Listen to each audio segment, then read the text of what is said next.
This is the next generation language access, and basically this program is made for the bilingual and multilingual students at DPS. And what we do really, they would receive a very high quality of interpreting services. I mean, they're gonna learn how to become certified interpreters. Most of these students, they are bilingual, as I said, multilingual, and they are already helping their family members when they go to the hospitals, when they have any other needs, in the community. But right now they are becoming professional in doing so, and they can make money, they can start their own business. I think our goal as educators and as a district is to really use the assets that we have in our hands. And right now, it's our ELL students with the multiple languages and cultures that they can, just contribute to the community. I took the same program training before them. So this program have many benefits. So among them, we can tell they can work as contract interpreters for any agency, and that they can also work for DPS.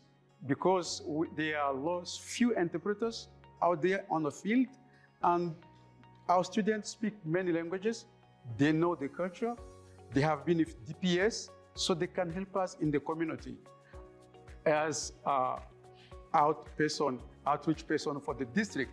I am called to many schools, and I cannot do it by myself.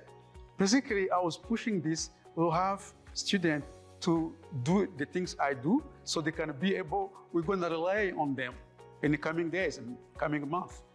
I just want to tell how wonderful, how excited I am, because I worked as an interpreter in the community. I know the need.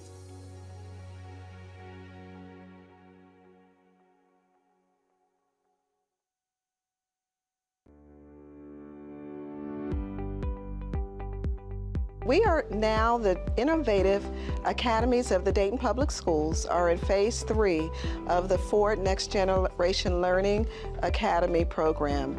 And what that means is we are actually meeting with 8 tactic teams that are writing the master plan.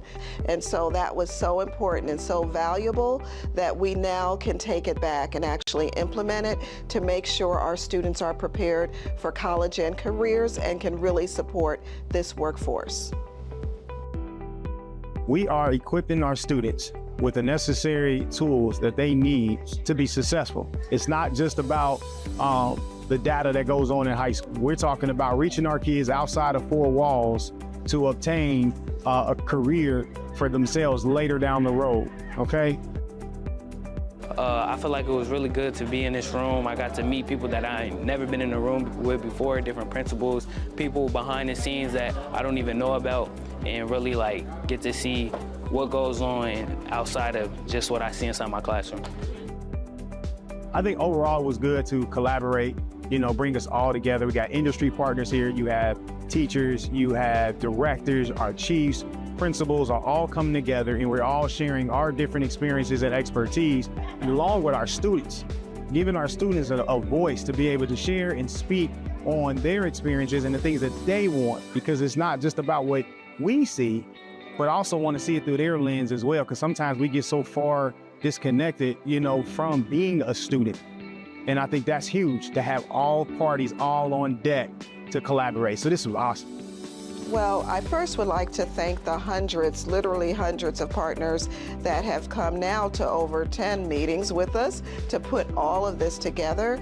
And from the bottom of our hearts, we thank them. For any community partners that haven't been engaged, we would like you contact us. We have job shadowing, mentorships, internships, all types of things that they can provide. All of that helps. But the biggest thing is, when you hear about the Innovative Academies of the Dayton Public Schools, be sure to spread the good news that there's plenty of about what it means to support a district that's on the move and making transformations that not only helps our kids, it's helping the entire region.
I'm a part of Shared Governance, and we are talking about a steering committee. We're talking about how to put people into successful roles and how we can all communicate through different teams so then we're all on the same page for the actual goal.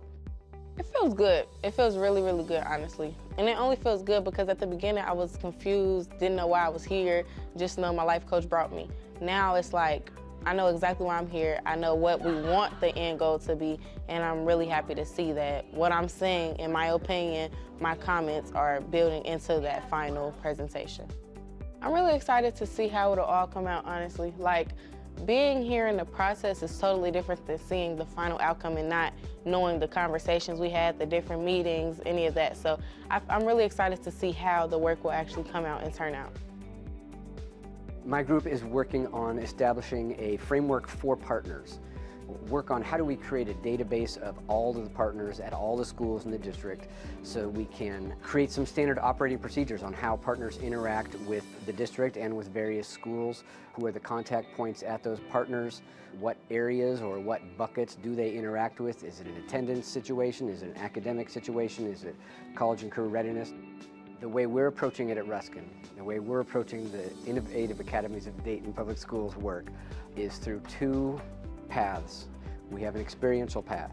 We are getting kids out into the world, and we are bringing experts into Ruskin to try to raise kids' awareness of what is out in the world, what careers are out there when they graduate and when they're adults. The other path is the academic path. It's one thing to try to create a high school classes that will help kids once they're graduated. It's another thing to be able to prepare kids for those classes. That starts with us. That starts with us making sure that our academic program at the elementary level is tight, that we are making sure that kids are meeting benchmarks and are able to work at grade level so they are successful in middle school and in high school.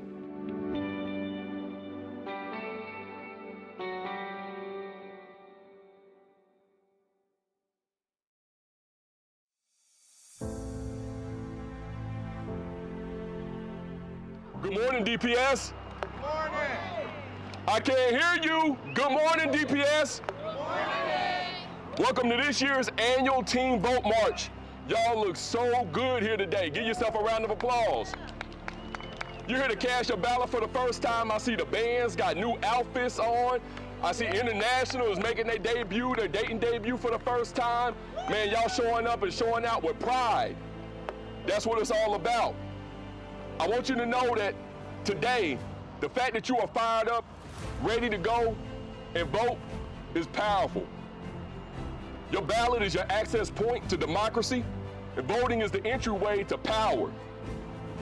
I want you to know that today is a moment that you'll never forget.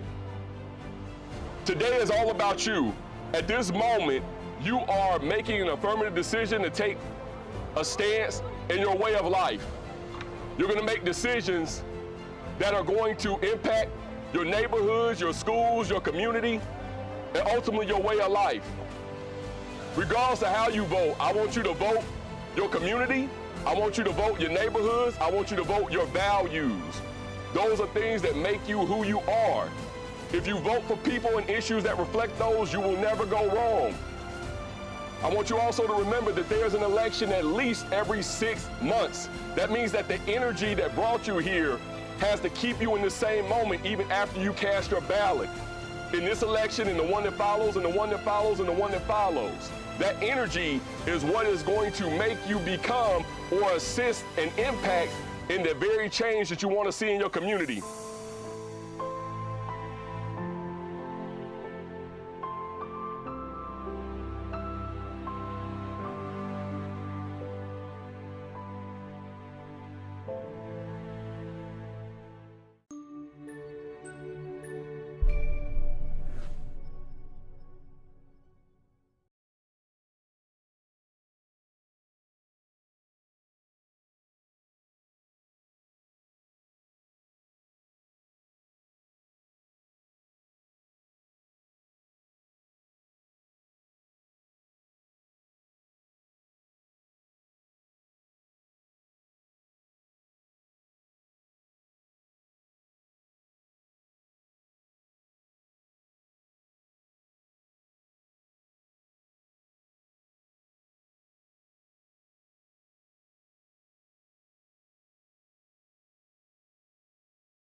Good evening. It is 4:02, and we want to begin our roundtable.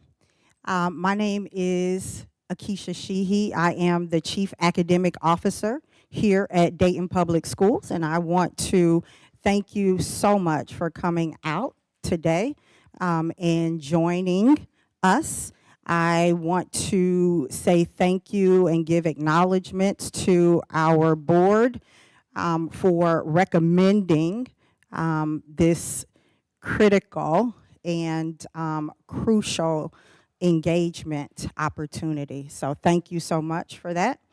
That shows the level of intentionality with feedback. We do welcome feedback, and we want to make sure that everyone understands that we're going to act on information that we gather. So that is really the objective of today, and again, I thank you so much for joining us. I do want to say that the reason that we are here is that there has been feedback given to the board and our team as well, the teaching and learning team, as we're out in the buildings. And so we really truly want to take this opportunity to engage and get more information in a more intimate setting. So thank you.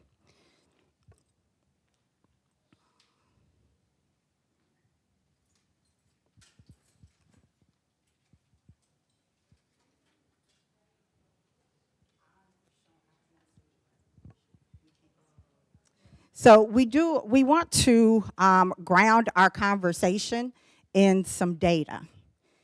And the board had asked for some data around our student population. First, we wanted to know how we were retaining students. And then they wanted to know those students that we are retaining, how is their performance? And so that is the elephant in the room. This is our current reality. So we analyzed 770 students that continued their educational journey with us long term.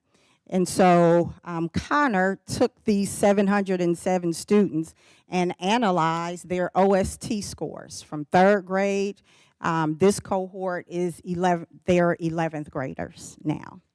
So for students who remain with us over time, 70% of them scored a level 1 or 2 on OST.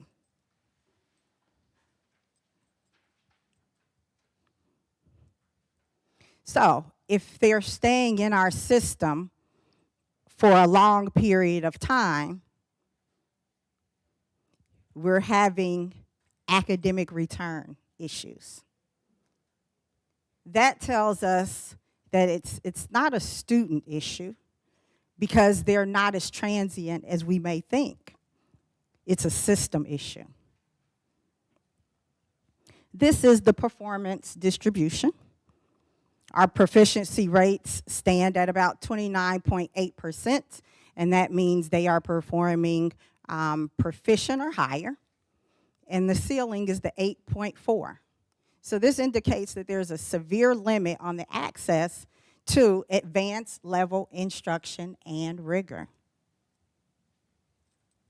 So we looked at all of the data, and we want to really acknowledge the glows. We have a large group of students who stay with us. That is amazing for us because every district can't say that. They trust us. We have an emergent middle tier. These are the students who are proficient, and that proves that we do have some instruction that is effective. And then we have a huge growth potential with 30% of our students at level 2.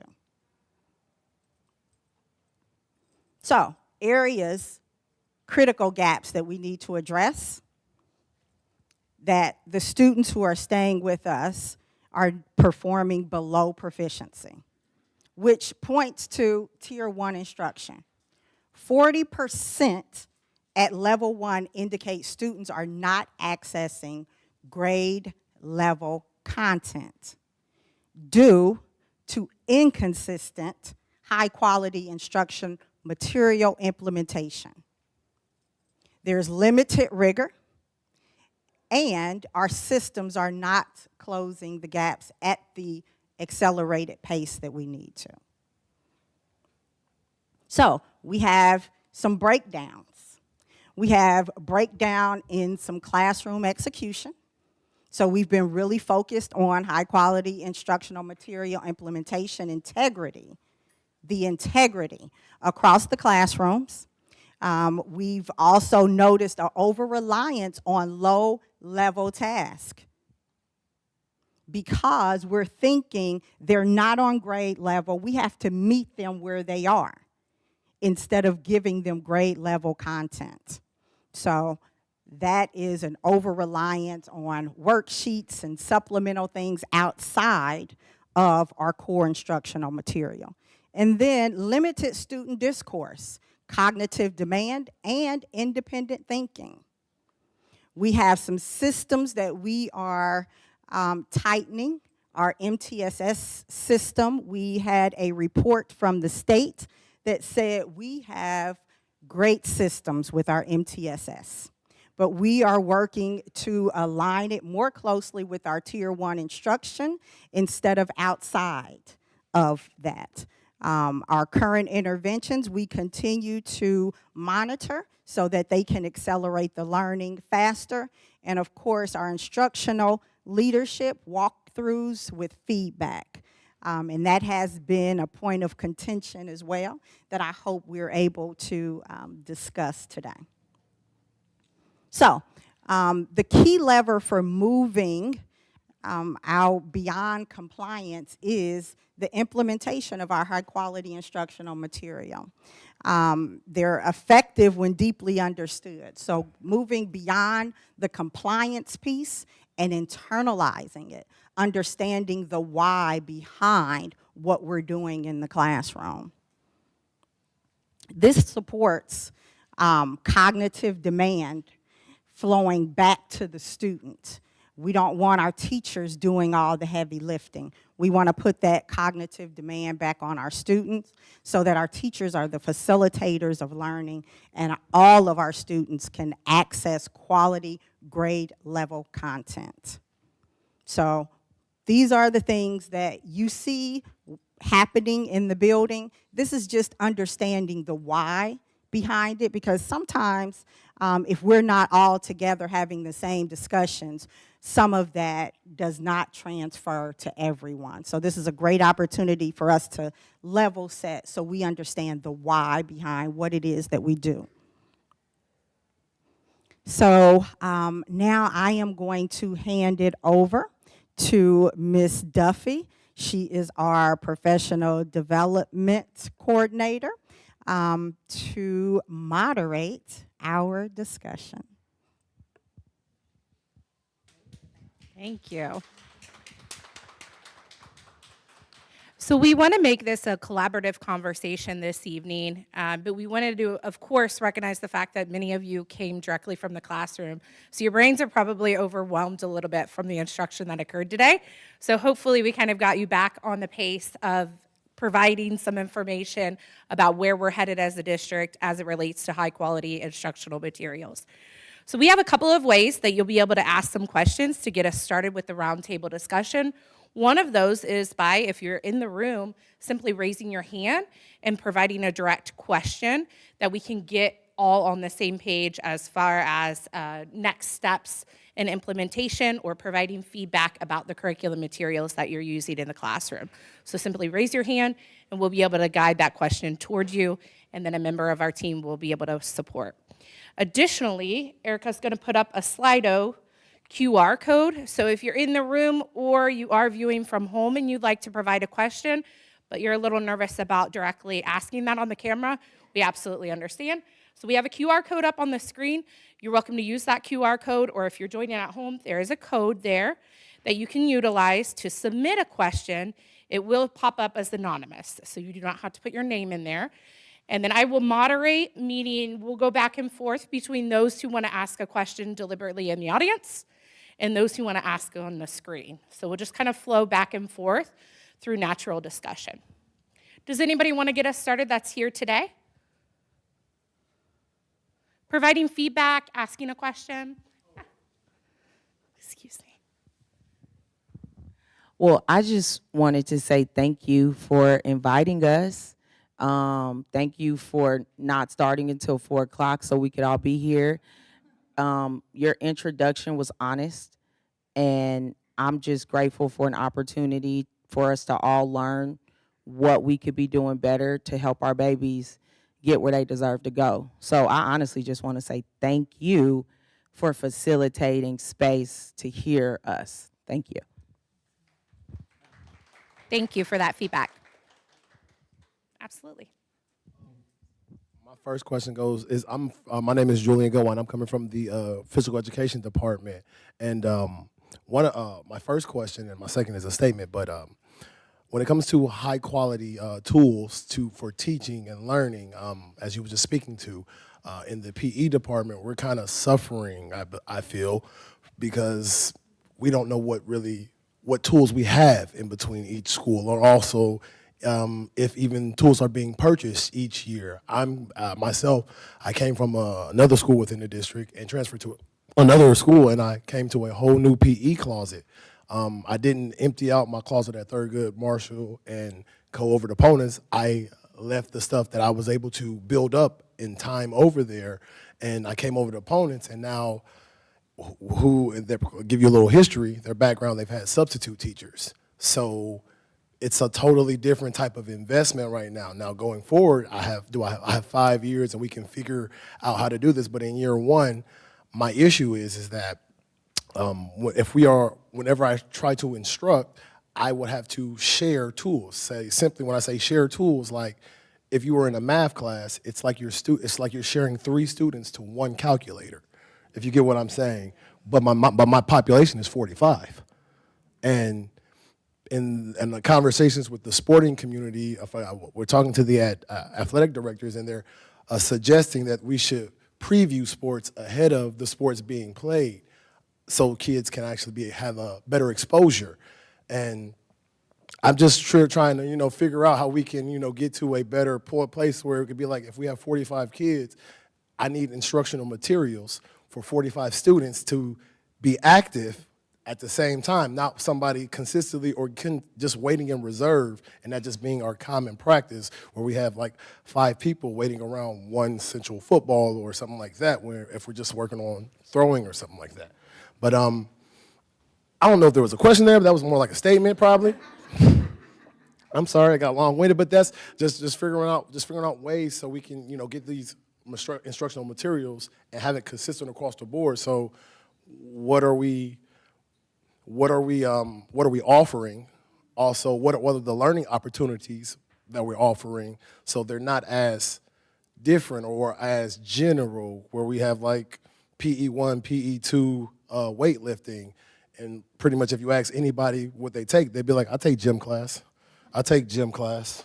Like, as I go into our course of study, I really can't suggestively figure out what the difference is between our PE1, PE2, Lifetime Fitness, or weightlifting class.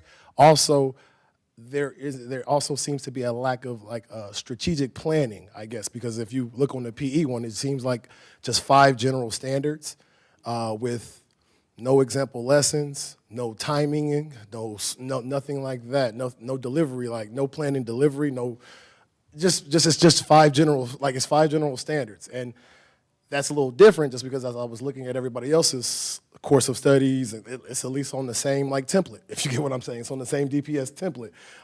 Ours is a little older, antiquated, and not, but just how we can asking some questions about how we can, close the gaps right there, so in the PE realm we can jump on and be as considered more like our core classes, so we can support the core classes in day-to-day instruction. That's a great question. I do want to respond to that because they do have new standards. And I actually have a Post-it note to kind of reach out to you because I see you at committee meetings as a teacher leader to come together. Aaron works with teams to build collaborations so they can come together, plan, problem solve, all of the things that you talked about, having other PE teachers in the district. So we'll definitely reach out. We do that with visual arts as well. We haven't had as much engagement with our PE team, but I'm glad you put it out there. We're going to continue to reach out to try to build that up for you. Thank you. Any additional questions from the audience or feedback? Okay, we're going to take some of the questions that are on here. Yeah.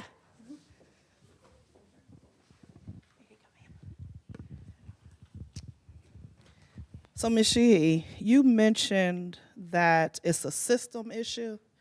Okay. Can you define system for me?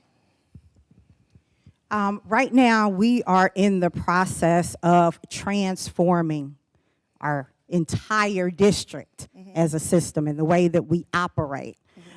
So with our Ford Next Generation Learning designation, we have 3 buckets that we're working on. We're transforming teaching and learning. We are transforming our systems and culture, and we're transforming our partnerships. And so when I say systems, as a principal, I went into a building with my own ideas, my own understanding, and my first building, that was the first time I had ever been a principal. So I really didn't know what I didn't know, but I came in with an idea, and I had to figure it out. It took me about 3 years until I got into my groove. If I had a system to walk into, it's not about Akeisha, it's about the system. It's about Dayton Public Schools. And so we create systems to set you up for success. There's a system for you to operate in, right? So when I think about the system for our teachers, right, I kind of passed out a sheet that talked about all of the pieces and how they connect. So MTSS is a system. It sets up how we instruct, what we do if a student doesn't meet that expectation, what we do if a teacher isn't meeting the expectations. It's all of the things that work together to produce that outcome that we're looking for. Thank you for that. And she was my principal. She's not lying. So I was looking at the data. I couldn't take a picture of it really quickly, but you said there was a cohort of students from 3rd, and now they're in 11th grade, and they're still not performing. They're like at a 1 or a 2 based off of the data. Being in this district for like 14 years, it seems like every so many years we get a new resource. So did we look at the data to see how many resources that these particular students had came in contact with because things change? And so we haven't been able to, what word am I looking for? Mold the system of the resource that's given, because in 3 years we get another curriculum.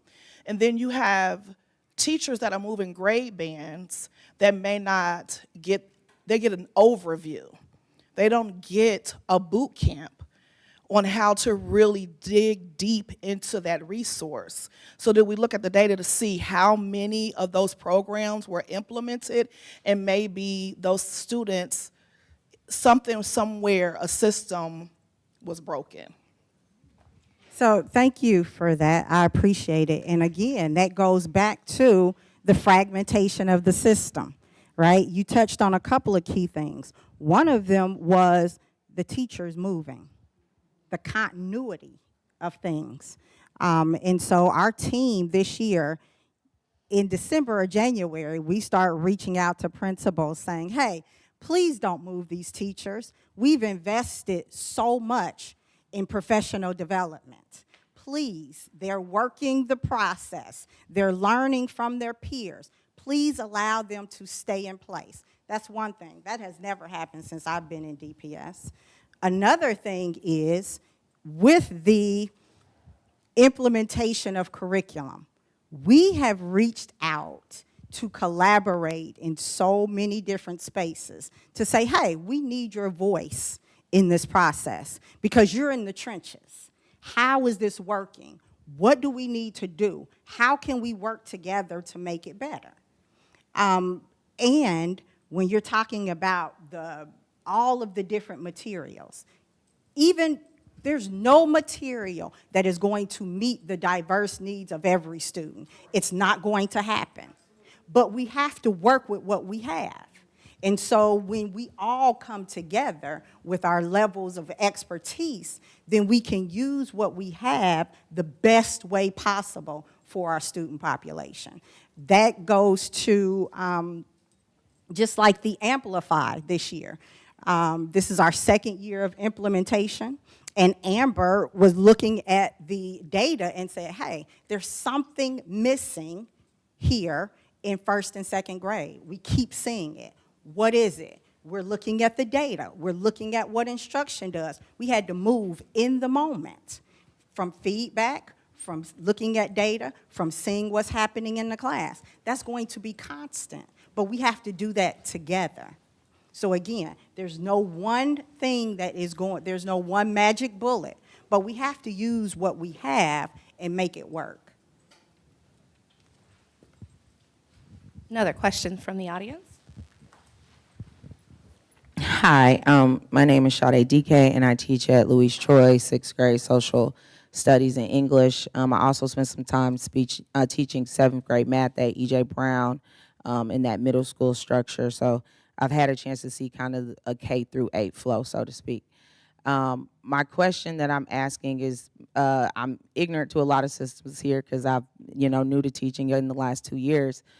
But I'm just curious, is there, and I wrote it down because it's sort of layered, but based on Ohio mandated trainings and reporting norms that are coming from the Board of Education that we have to do for, accreditation, is there any space to update what the demand on the teacher is as far as feasibility goes?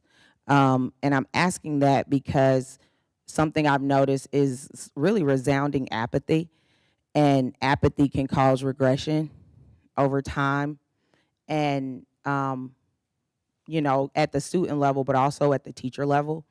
And at the teacher level, I'm asking about what expectations could possibly lean out. And when I say that, I'm thinking at the trainings, like, the trainings we all have to do, right? Whatever those are, that maybe don't bring immediate value into the classroom. And then the reporting, be it grades, be it lesson planning, be it curriculum alignment, be it data analysis, be it small groups, be it attendance management, behavior management. The list can become so long and inundating that the apathy buildup comes from the burnout. And I understand the district has parameters it has to meet.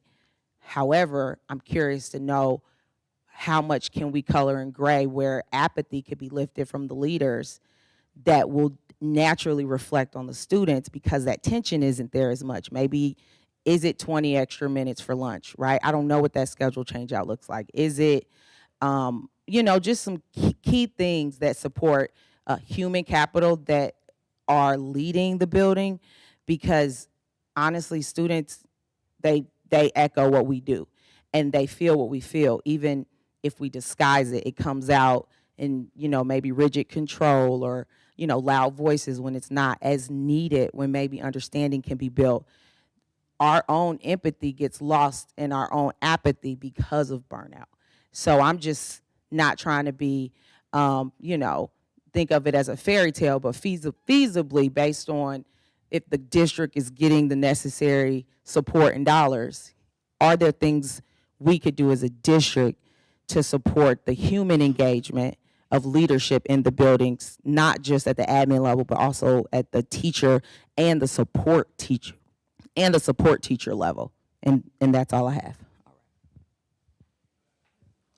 I would say that we do have our time management. We're working on that. So when I think about our professional development days, when I think about how our PLCs are set up, taking into consideration all of the expectations that are on the teachers, can we place time and embed that time? We do have a contract that we have to work within, but collaborating with DEA to say, hey, this is a professional development day. Can we use this day for planning and being proactive instead of reactive? That's one thing we're working on, making sure we have the year planned out so we can say, hey, this is a PD day. Can we use it for planning? These are the things should be planned.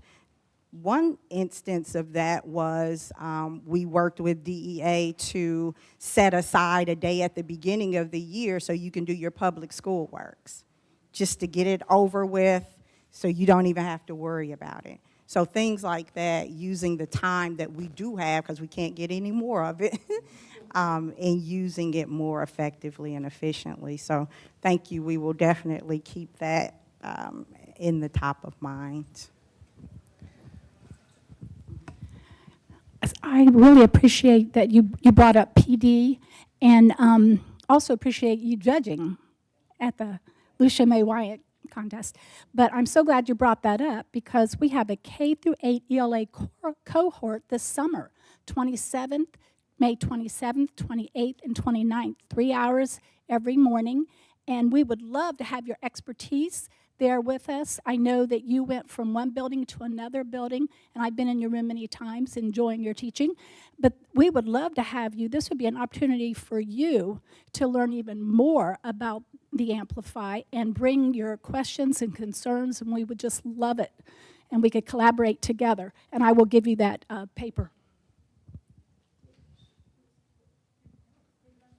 I think that also answers one of the questions that someone else posed. Can we have more collaborative planning with Amplify ELA and district teachers rather than the same presentation from Amplify coaches at PD? That's some differentiation. Did any of our ELA team want to address that?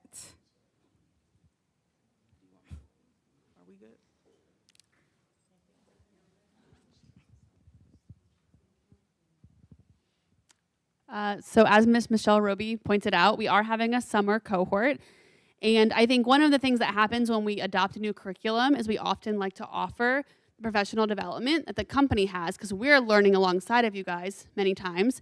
But now that we have finished the first 2 years, now we have this opportunity to kind of dig in and to start to mold it into our own. And so these summer cohorts are really just a launch point as we go into next year.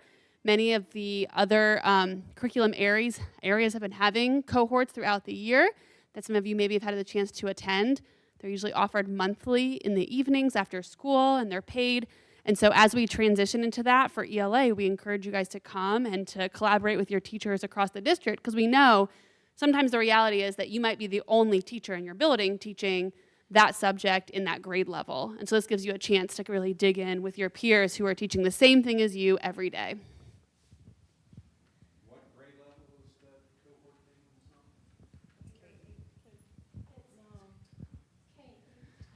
The cohort we're talking about is for K-8 ELA, but for my other high school ELA folks, and really it's for 6 through 12, there'll be a summer opportunity as well, a book study that'll give us the chance to start digging into, shifting our practices with what aligns with evidence-based practices, and give us some things to chew on as we go into an adoption year for the high school space.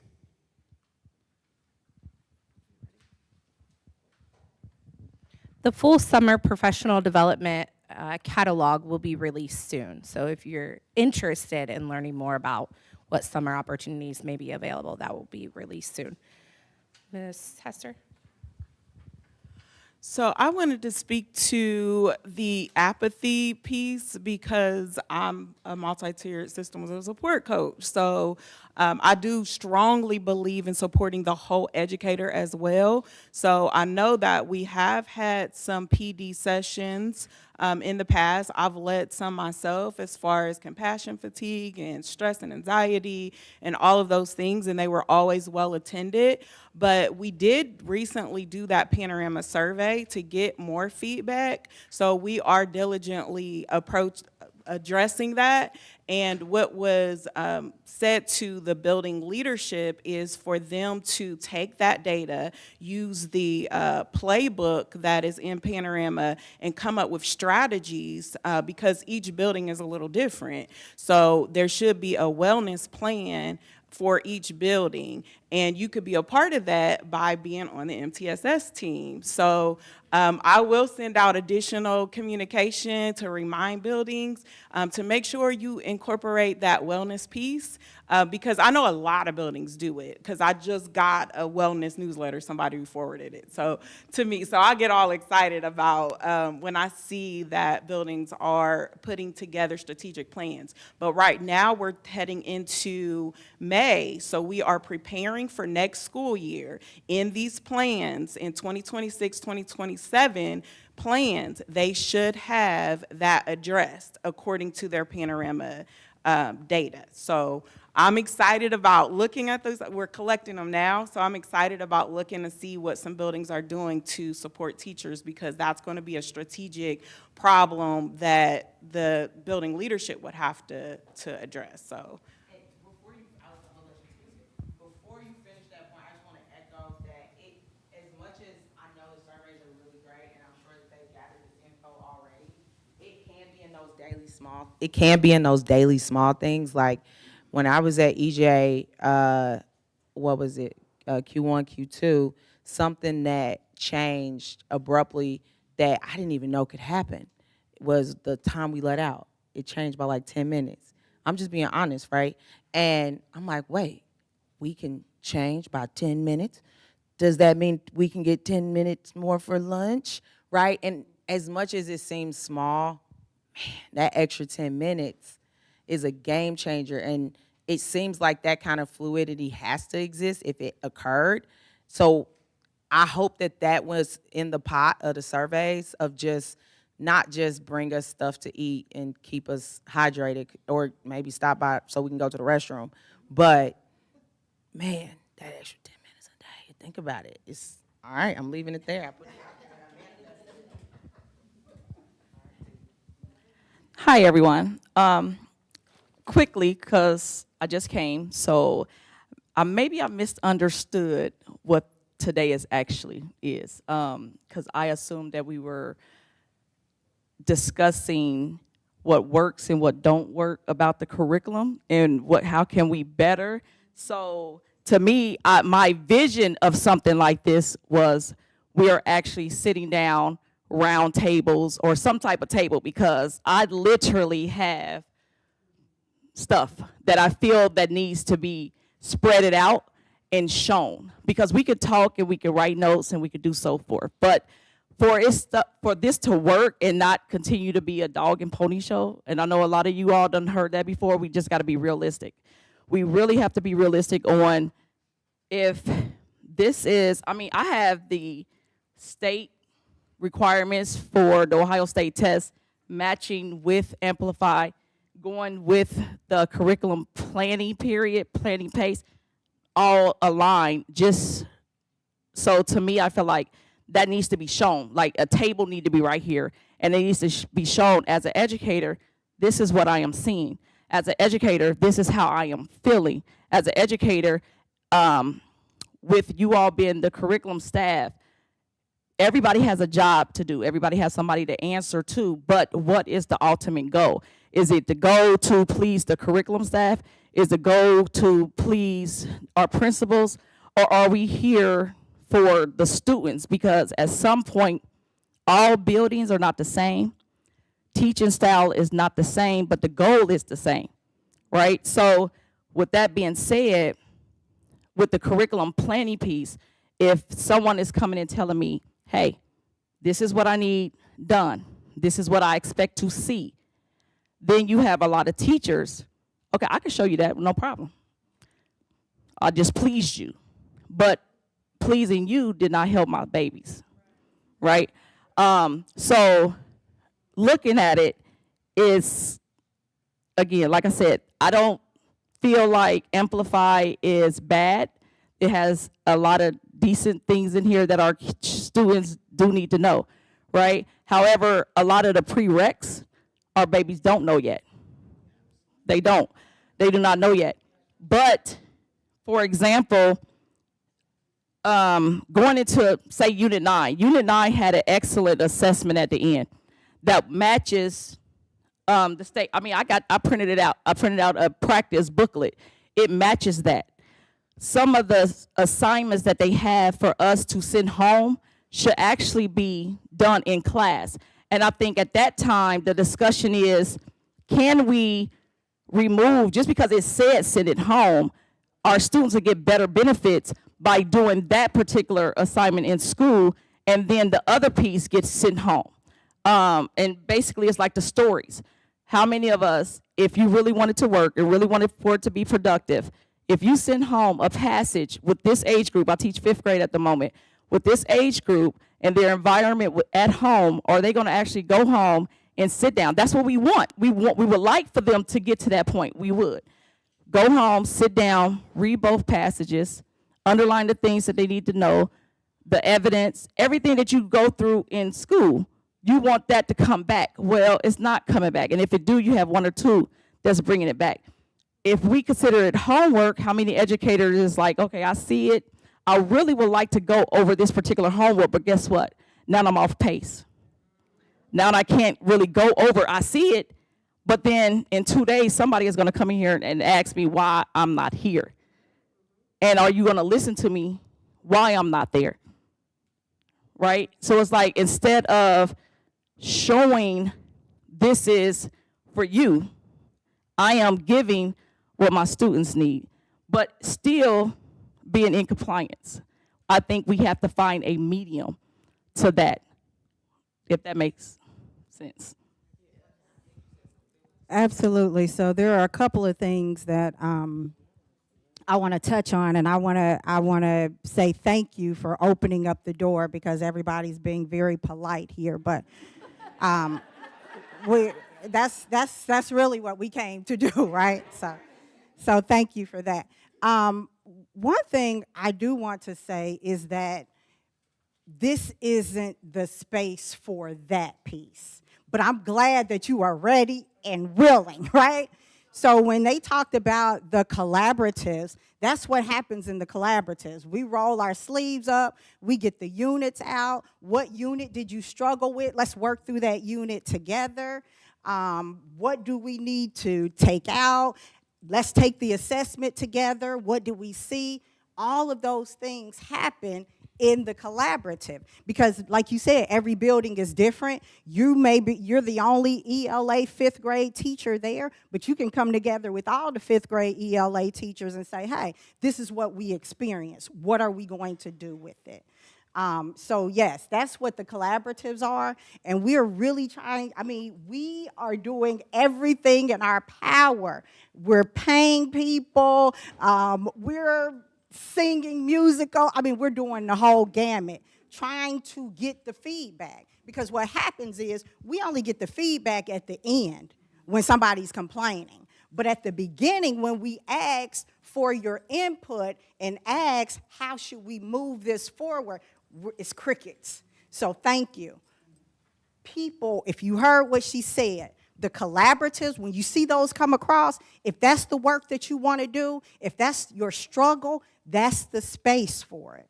And again, we pay for it.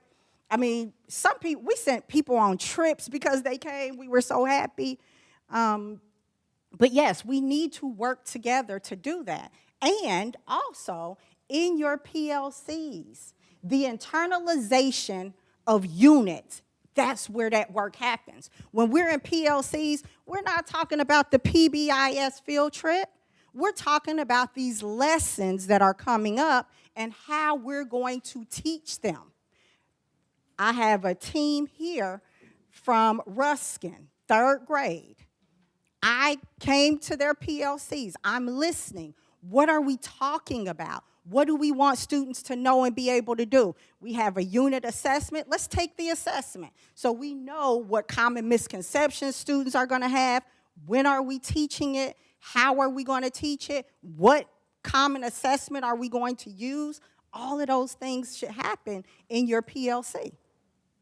And then it spills over into the collaborative work.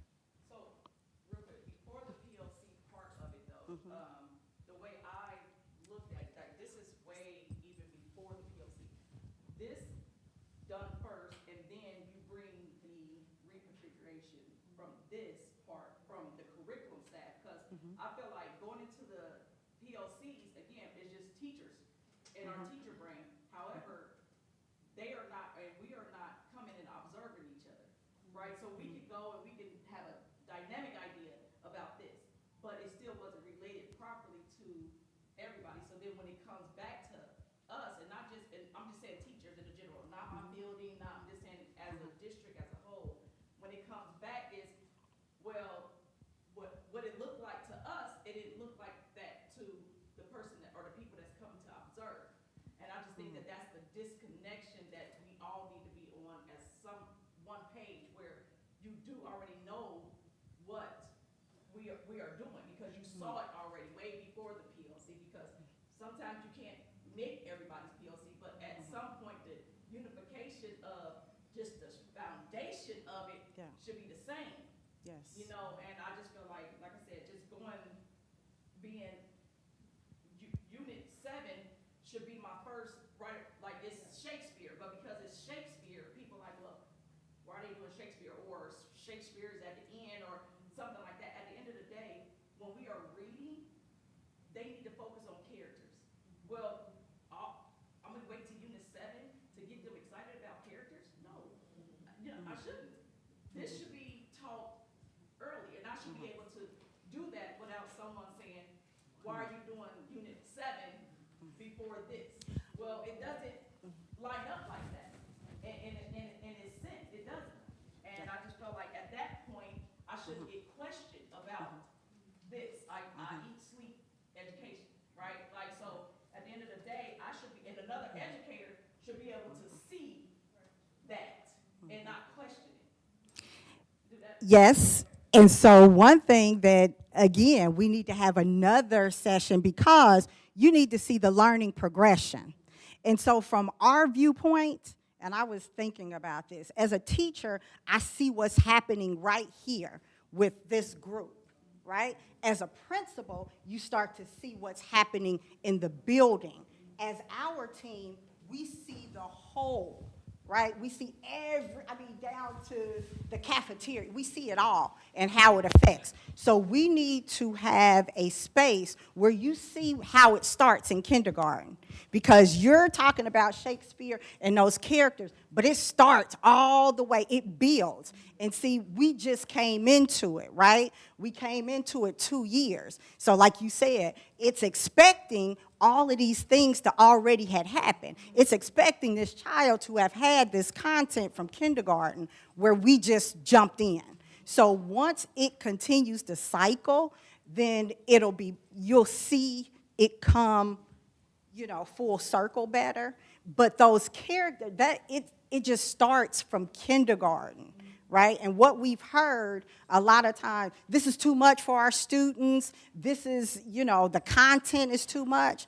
But it starts in kindergarten so that when we get to 11th grade and ACT, they're prepared. It's all of our work. I understand that part because I'm looking at it in different ways. Like, sorry.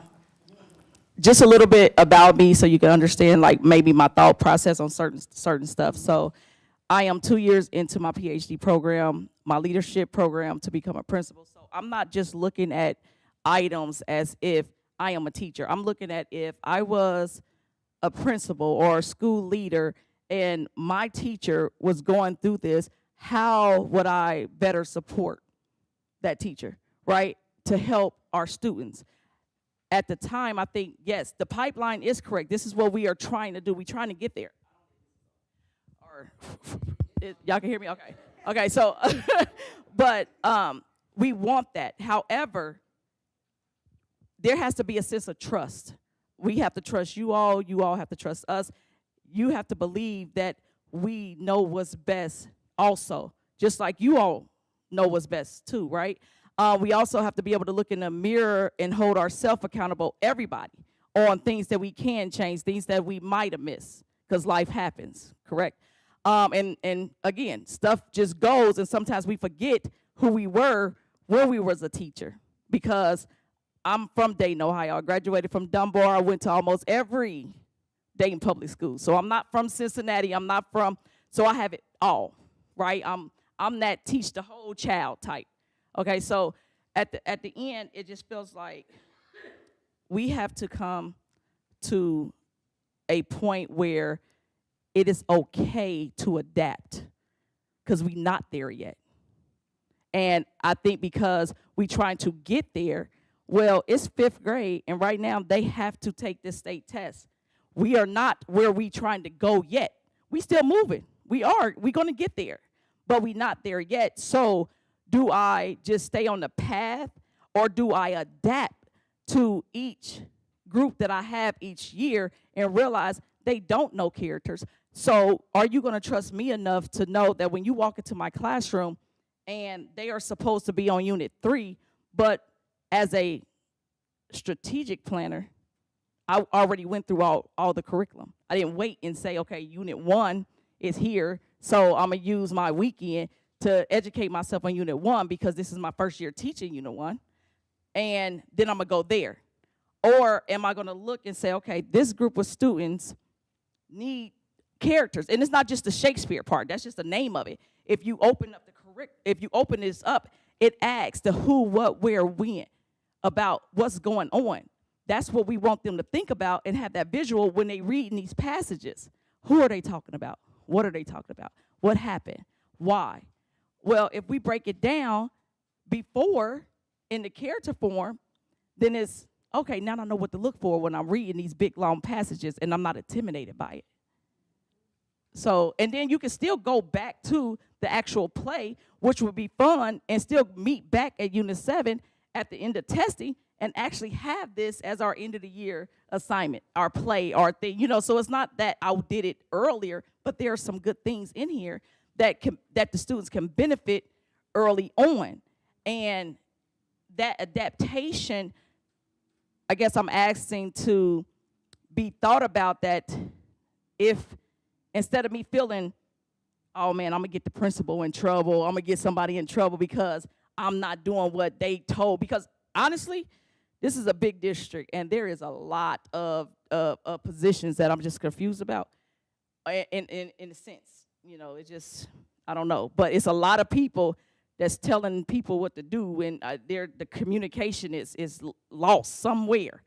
It is. It's lost. The pipeline is not. It's not flowing. It's like a clogged drain. It is like a clogged drain, and it needs to get cleared, and everybody needs to be accountable for what they didn't do, because it's a lot of people. Because as a teacher, you're trying to please a lot of people, and that's not how it should be. Like, it definitely should be the chain of commands. The chain of commands need to be understood. Like, so before anything reaches me, it should have been taken care on this part. And if it was taken care on that part, the person that is over that person got to be realistic and real about themselves. Did you truly do what you were supposed to do? Because at the end of the day, it's just like dominoes. We can't keep pointing the finger that this teacher didn't do this principal didn't do this administrator didn't do that, the curriculum team didn't do that. Because at the end of the day, one band, one sound, right? It's all of our fault. When you sign that contract, you sign to help all of Dayton. This is not no East Side, West Side school. We are not in competition with one another. Dayton Public Schools has all of our babies in every building, no matter who the principal is, no matter who the teachers are, we are one. Right? Am I wrong? Oh.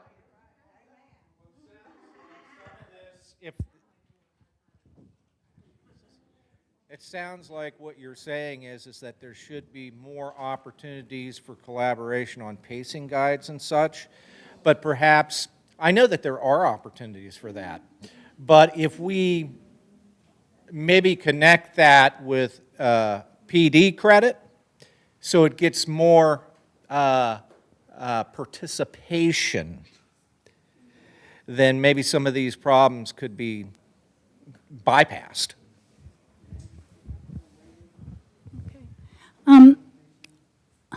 I'm going to give it to you right when I finish, okay? You're next.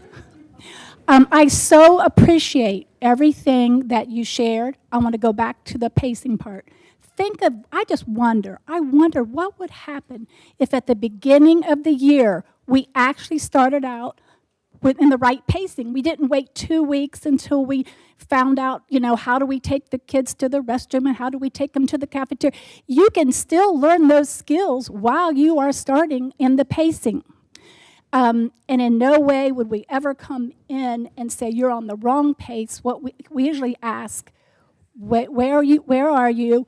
And then we give you grace. And we want you to give yourselves grace that you might not get it all done in one day. We would like you to get it done in one day because just think about this. At the very end, do we really want to leave out 2 or 3 units?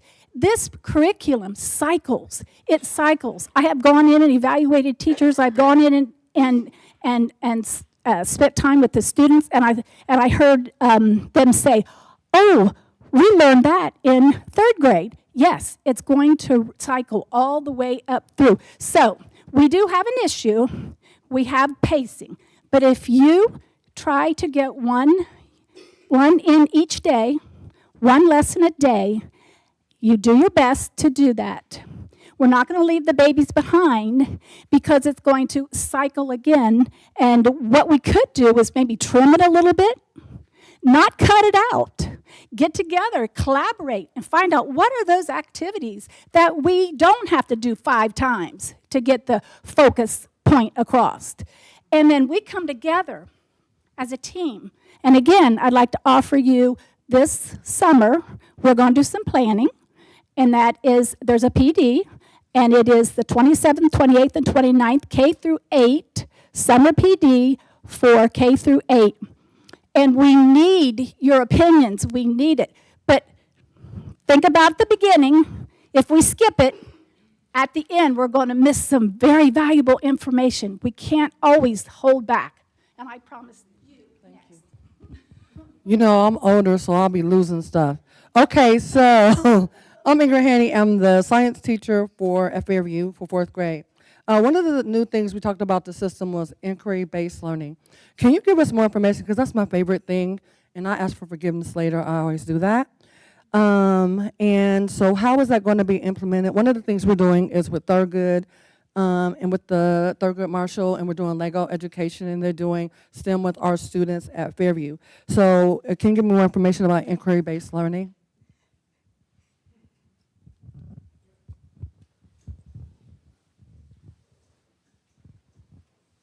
So think about your kids, right? If you have little kids try to figure out how things work, right? You ever watch your kids build? My boys, when they got their Legos, you have all the instructions for how they build whatever the Lego thing is supposed to build.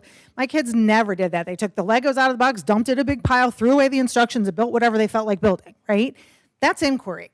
The question is, how can I fit these pieces together to make something that I want to make, not whatever the instructions told me I'm supposed to make.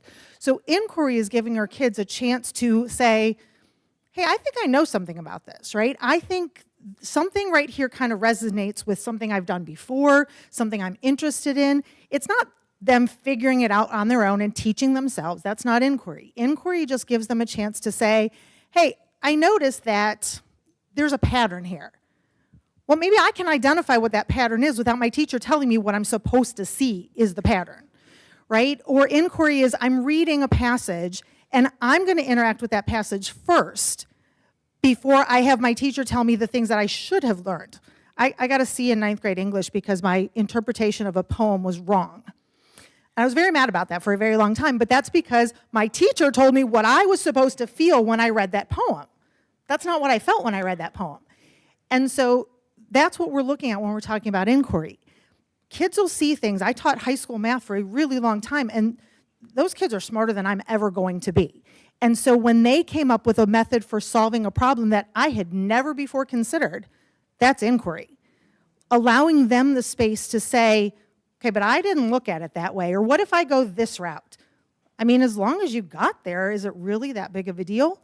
Did you show me something that was mathematically appropriate? And if the answer to that question is yes, and if you can do it again because it wasn't just an accident, that's inquiry-based learning.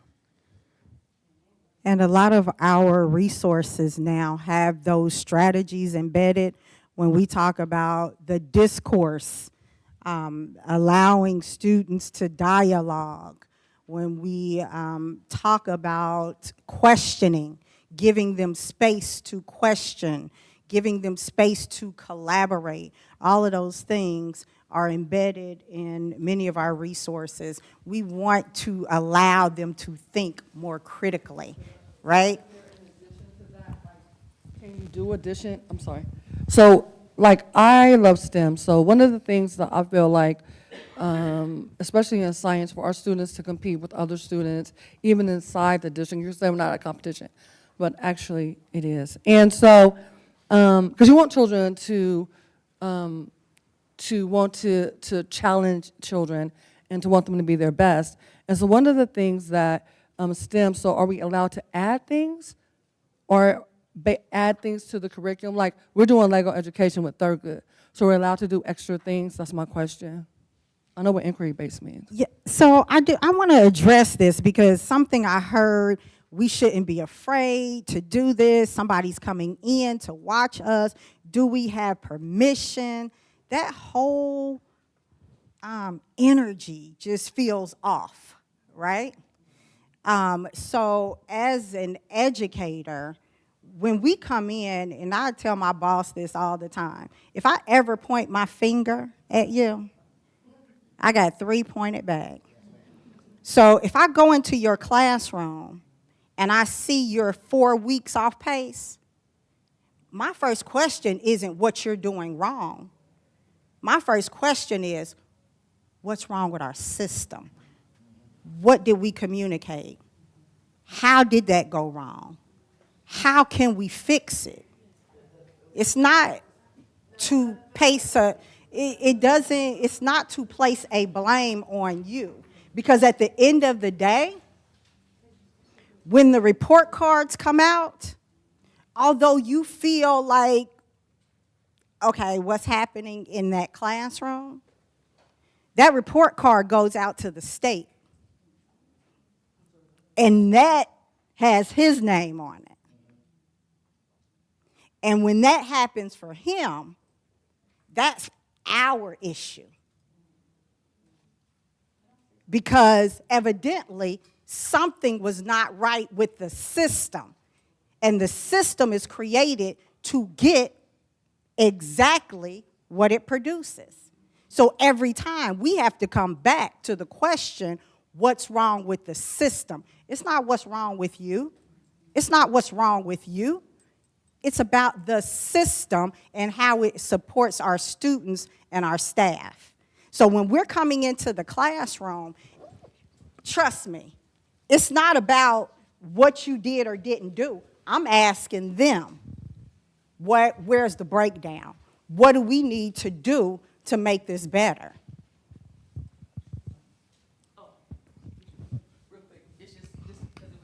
Real quick, okay.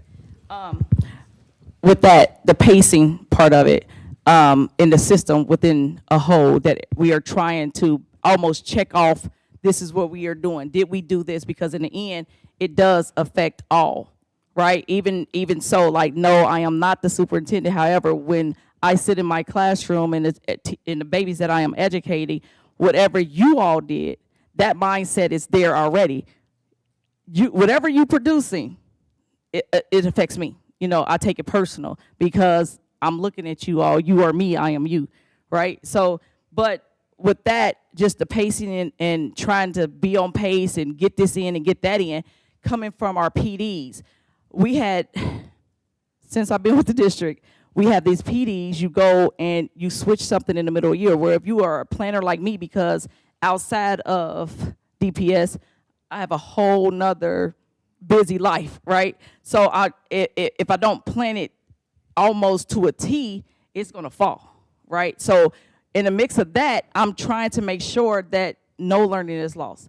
So you go and have a PD and you tell us about Dibbles. You tell us to go and within Dibbles, the resources within Dibbles, you can make these groups for your students, right? So then halfway through the year, now I have to find a way to no longer use the resources with Dibbles. Now I got to use the resources with UFly.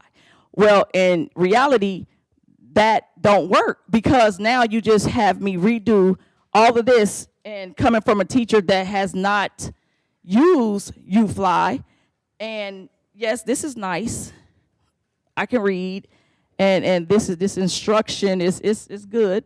However, now I have to be confident enough to place our children in these groups using this now, because again, you all going to want to see this. Am I using this? Right? So now I got to figure out a way, how am I using this, plus staying on some type of pace, because reality, yes, our kids, they do need this. They lost this. They don't have this. They do not have this. And I am not a coronavirus, this is our babies. Honestly, I don't like to hear that, because I've been doing education for a long time, and before Corona came, there was a problem. So I'm not a Corona person. But one thing that I did just looking through here is, this is the U5 PD. And within this PD, the back of this is UFly. It's there. So you have teachers trying to figure out all of this, and that big UFly book is like overwhelming just for the teacher. But in reality, you are doing UFly because this can be morning work. Because believe it or not, a lot of even though they can read, they are still missing those foundational pieces of seeing this. So you can still pull your books out. Let's do these sounds early in the morning, or right before lunch, or any of that, right? Like you can add this in there instead of being overwhelmed trying to be like, okay, how do I fit this in here now? What do I do? So now it's like you feeling, how do I fit it in for the adult? But it's not how do I fit it in for it can produce something.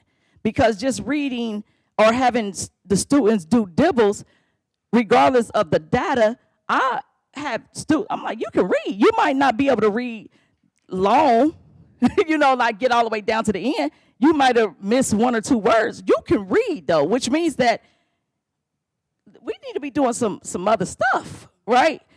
And that need to be okay. And to yourself, not just like being okay with you all, that need to be okay with the educator, because once you are truly invested, you walk different. Your talk is different. Your look is different. And that's all the things that are put in place. Because if you are an educator, such as all of us, and we say, you know what, next year I know I'm teaching 5th grade, guess what I'm doing all year? All year I'm planning for next year. But if you are an educator that you are unsure, is if you're not producing that investment, you're not. And that's another thing that we have to figure out how to fix, because it doesn't matter how many times you go to a PD. If your educator is not invested and they not looking going to the next year, or they might wake at the end of the year, you in 4th grade, well, why did I plan all of this? So now I got to redo this over again? Is that best for the students? You placing this, you going here, you doing that? Or is it the investment piece that we also missing? Thank you. Good morning, or at evening. It is almost 6 o'clock. I'm Amber Banks. I support pre-K3 ELA academic. I'm an academic coordinator, so I am a part of this team. I'm actually the one who recommended that we adopt the UFly resource.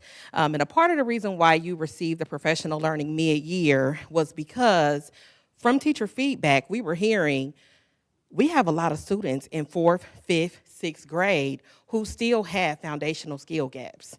So when we think about providing intervention to those students, it's not always just, let me try to teach them to read fluently. We actually have to go back to the skills that you just showed in the individual code chart, which is what you showed. And I'm glad you brought that out because it is included in the 4th, 5th, even 3rd grade curriculum.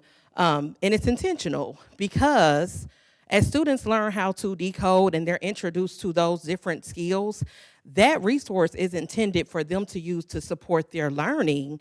If they are trying to spell a word that they may have already been introduced to the spelling pattern, but they may not really remember it, Amplify is really strategic about how they introduce the sounds and how they activate the sound. So a lot of our primary teachers or K-3 teachers will probably appreciate you bringing that out because those are skills that they're teaching them at those lower grade levels, and then they're being applied. Let's say they still have those gaps by the time they get to you. That's when you pull that code chart out, and it isn't you fly, because if they have not been systematically and explicitly taught those skills, laying that in front of them is not going to get them to. It's not going to help them decode. It's not going to help them encode.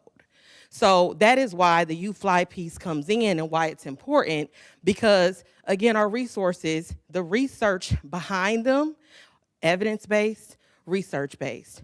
I work in curriculum. I'm not a curriculum creator. I'm not a curriculum developer. And I don't have all the research. I don't have all the evidence. You could ask me right now to come out and tell everyone what to teach K-3. I don't have it all, which is why we have to rely on our curriculum creators to go out, do the research, get the evidence, and then they let us know, based on research and evidence, these resources are approved by the state of Ohio and mandated for us to use. So I am excited that you are doing that internalization. That is actually one of our really big goals this year. We have supported our teachers in PD and cohort opportunities, and I know we talked a lot about those last year at the end of our first implementation year. We offered many cohort sessions, maybe 2 per week. The engagement was really low. We had maybe 2 or 3 teachers showing up wanting to do that specific work. We were paying Amplify coaches to come in, and we just really wanted to plan together. We wanted to have some of those conversations around pacing before the school year started, because what happens is once we get in the thick of it, the pacing guides have already been created. We've already determined where we're going to do what, and we have to present that information so that we can support our building leaders. And it's not as easy to say, okay, we're 2 quarters in, we see this as a hiccup, we can change it now. A lot of that work does happen during the summer. So when we are offering cohort opportunities or collaboratives, a lot of times we start in the spring and we do it all the way through the summer because we like to be prepared when we start the school year. And then one more thing you talked about, why we let the pacing go the way that it does. Again, research-based, evidence-based, and we use the data to inform what it is that we are going to do. So with us being 1 year in implementation, we saw that a lot of our data showed that we had a lot of inconsistency in our data that was shared. 70%, like for 3rd grade specifically in the fall, we had about 18% of students proficient. That shows that we have a tier 1 problem. It's hard for us to make decisions and say, let's go back to the autonomy of everyone doing what they want to do when our data shows that 80% of our students are proficient or below. So once we get to a point in our implementation where our data is showing that our resource is working in our favor and we can maybe start to shift, but it's hard to make those decisions when we don't have the data that says everybody is using the resource. Everybody is using the resource as designed. Everybody is using the resource following the recommended pacing guide. Everybody is, so once we see a little bit more consistency, year 3 is where we are supposed to see the shift in our data, and we're really hopeful about that. I think this year we've done a lot of work in 3rd grade. We're excited to get our data back, but just kind of keep that in mind when we're trying to decide what we're going to move, when we're going to move it. The data speaks to that. And if the data is not saying 70% or better are benefiting from something, it's hard to make decisions and say, let's shift when we still see such a deficit. So I do understand that this per se is not UFly within because it didn't come from the UFly book. And I didn't mean for it to be an individualized, pull it out and you do it by yourself. What I was saying is mid-year saying, okay, do UFly, and knowing like, oh, instead of being scared about it, here you have the EEEAEY. So you have these, but they are also here, EEEAEY. They are here. They right here in our books. So instead of you being frustrated, like, oh my God, here's one more thing that I have to do, you are literally using UFly because they are telling you to do the same thing, but you are doing it with the student. You're not giving it to the student to say, hey, do this in the morning for morning work and you over there taking attendance. No, I'm not saying, I'm saying you literally have it here. You don't have to go and get multiple books and multiple things. It's right here. The code chart, though, does not tell you how to explicitly teach the skill. So that is not, if you were to say, give that to any teacher right now and say, here, use this code chart and make sure that all students know how to apply those skills in phonics, it's not going to do it. But if you go to a K-1, 2 teacher who introduces that code chart to students, it literally walks you step by step through the rules of each of those phonics skills in that code chart. So it does connect. But that's the connection. I'm not saying like the teachers that you need the information. What I'm saying is the connection. Mm-hmm. So you are, that's the thing that was missing. I'm not saying replace it, but what I'm saying is you look at this as to educate yourself, the ones that are not constantly doing this, right? Yep.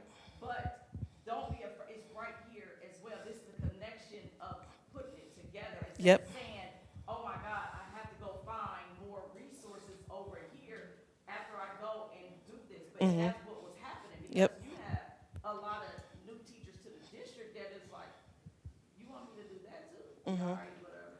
And the teachers were actually the ones. Yep, I'm glad you made that connection because that was a big part of the reason why we adopted that resource is because the teachers who spent the first year with K-1 and 2 teaching those skills, the gaps were there. So we needed something to close those gaps. And that's, DIBELS is an assessment measure. So that is what's used to identify where the breakdown is occurring.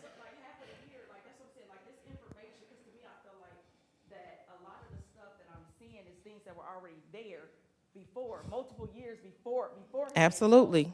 even coming in and doing certain PDs because we did a DIBELS PD and they told us within those, this is the foundation that they are missing.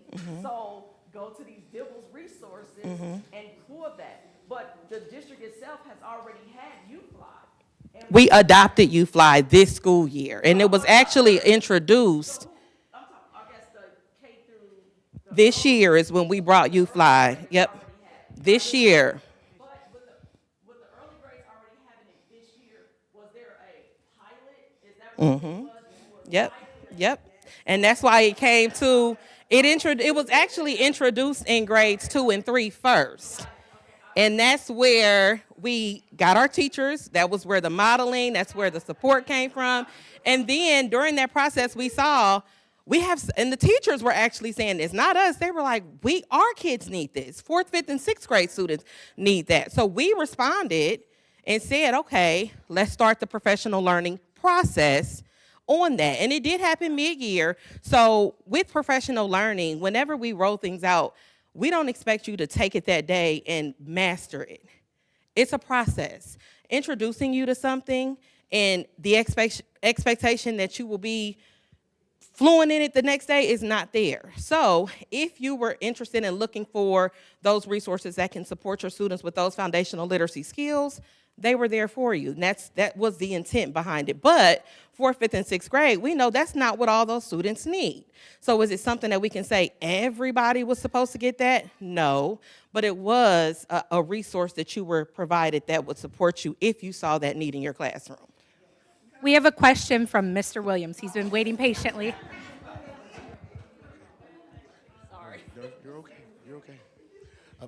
Good afternoon to the district, all of the individuals who are on here. I have a question that kind of aligns to, I believe, the connector piece to what just happened.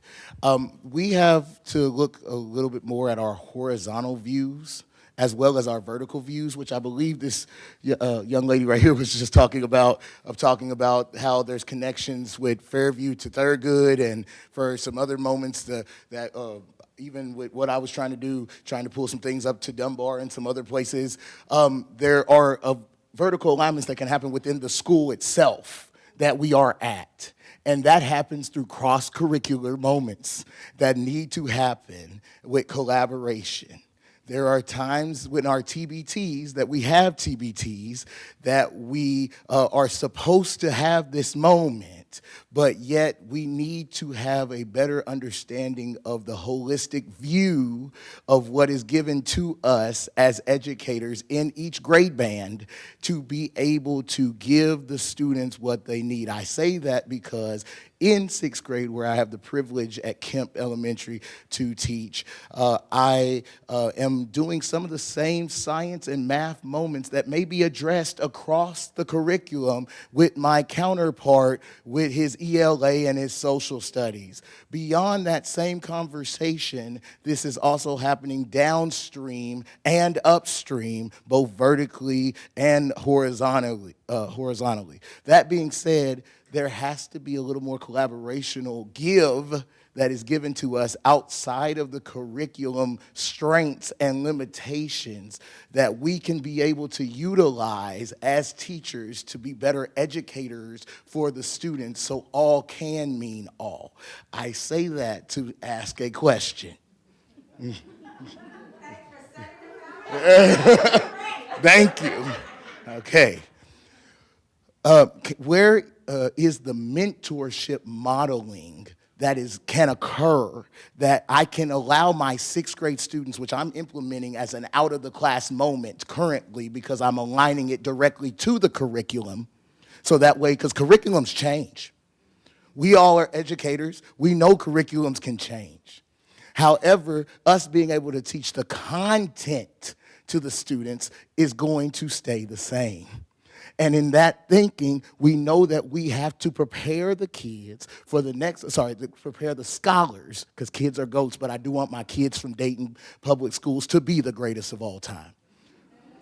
So in that thought, I want to make sure that the students that come across my classroom or any of our educators' classroom to be ready for the next level, as well as be competitive globally on the same level that they are on, and to be able to fulfill the gaps that they may not have been able to have had the opportunity to pursue at that moment going up the pipeline. Because all educators do the greatest job they can do with the resources and the opportunities that they are given at said time that they are doing them.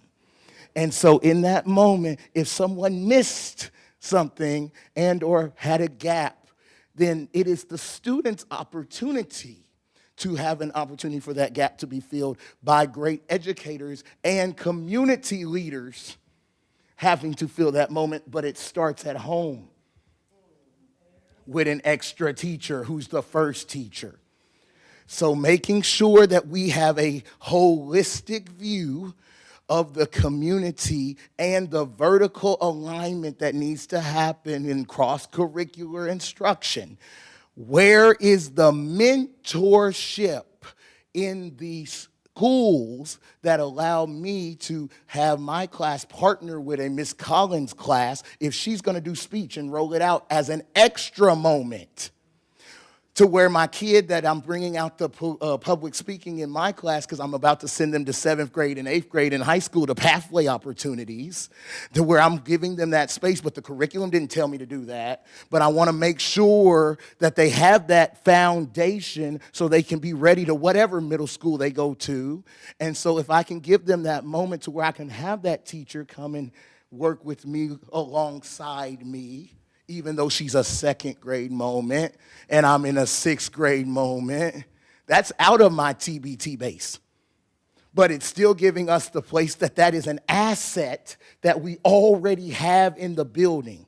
If we have assets in the building that are cross-curricular to us, how can we, alongside the curriculum that we know is going to be there, utilize the resources of the people that we have in the human capital and knowledge base that we have, so that way we can means all, not just for our students, not just for our teachers, not just for our administration, but for this whole district, so that way that the kid who hasn't done homework since the 2nd grade, admitted that in my class, and now has done 3 project-based learning moments outside of the classroom because he has engaged the classroom from out of the class moments to attach to the curriculum of Amplify.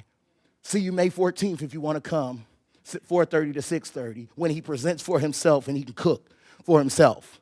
So when he can be able to speak for himself of what he's learned, not just from the 6th grade, but what he was able to grasp from 5th, 4th, 3rd, 2nd, 1st, and kindergarten, because we've allowed kindergarten through 5th graders to tour the class on the Fridays and allow them to hear from the peer engagement from the 6th graders, so that way they can feel comfortable rising to the next grades. So we take out some of that anxiety, and we take out some of the curriculum-specific anxiety, to where a kid did 12 pages in 25 minutes, but they told me that he could not read. He did it in 25 minutes. The eloper that doesn't go to class, that came into the classroom and did 12 pages in 25 minutes with peer support, not teacher support, peer support, and was able to do that.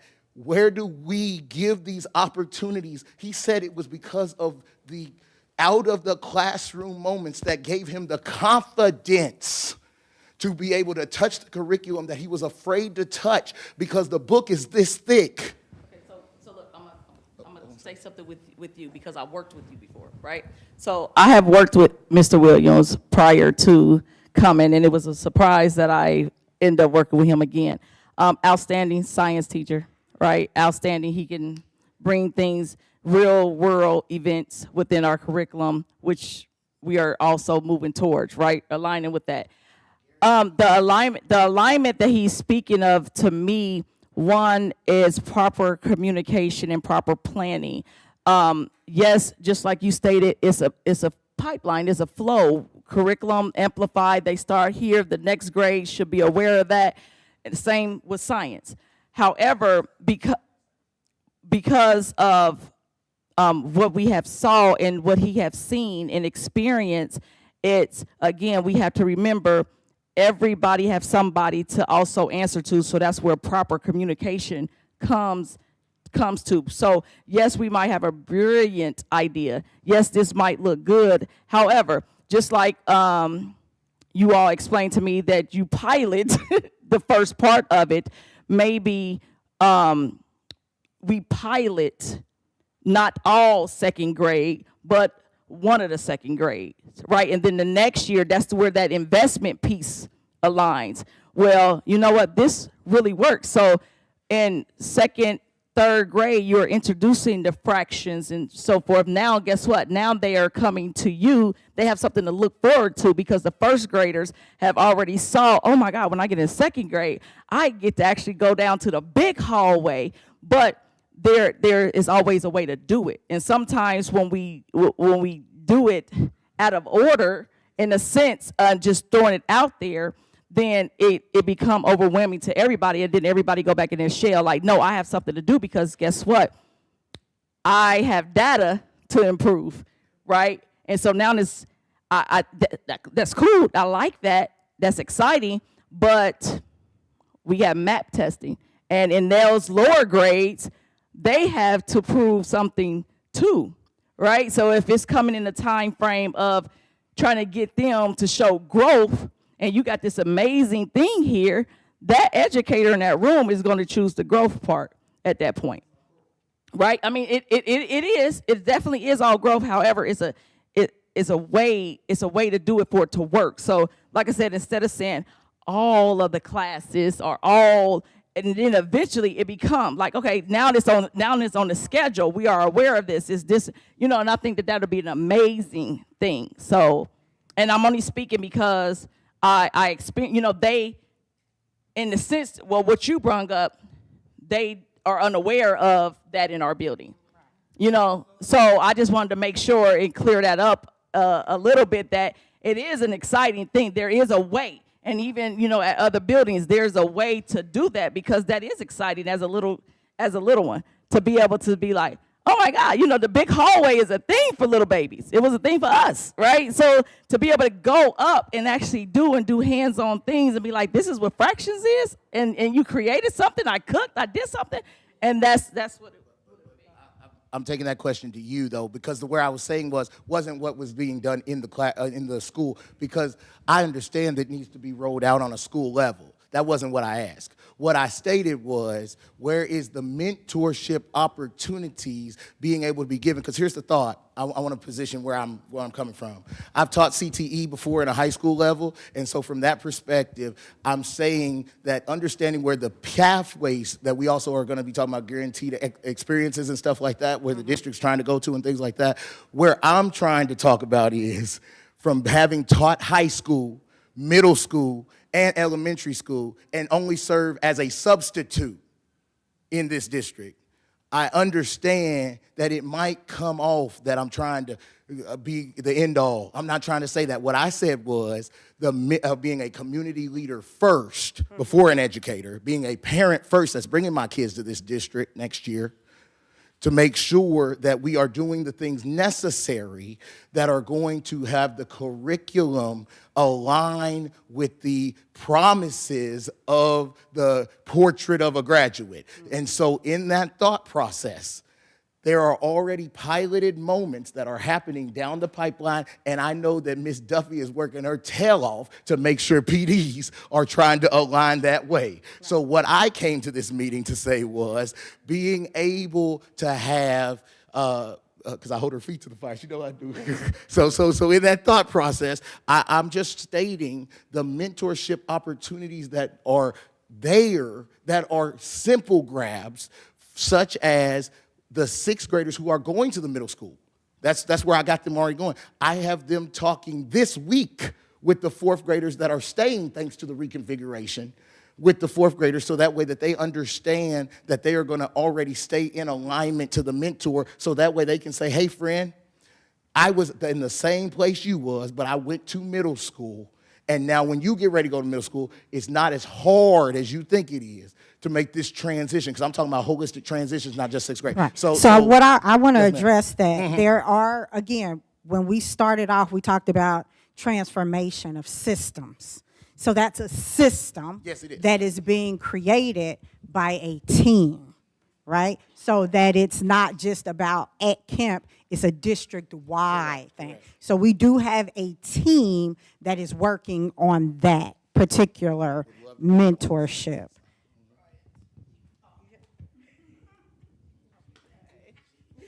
So I was just going to say two things about the collaboration. I think I mentioned to you a couple years ago, Ms. Sheehy, about teachers being able to go to other buildings and see things in action.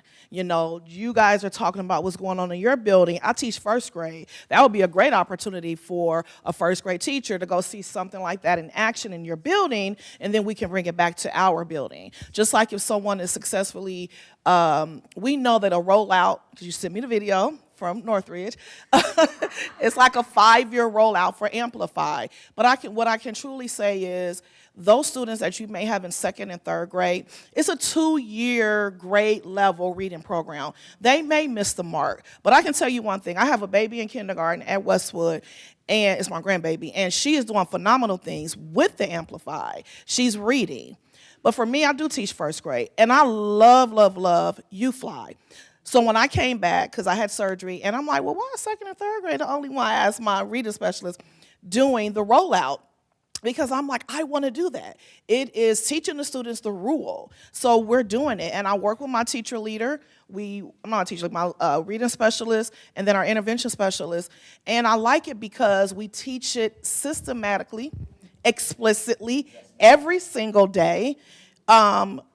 Miss Kimball gave me an idea. She said you could do day 1 and day 2 on the same day. So I took her idea, I brought it back to my reading specialist, and that's something that we do.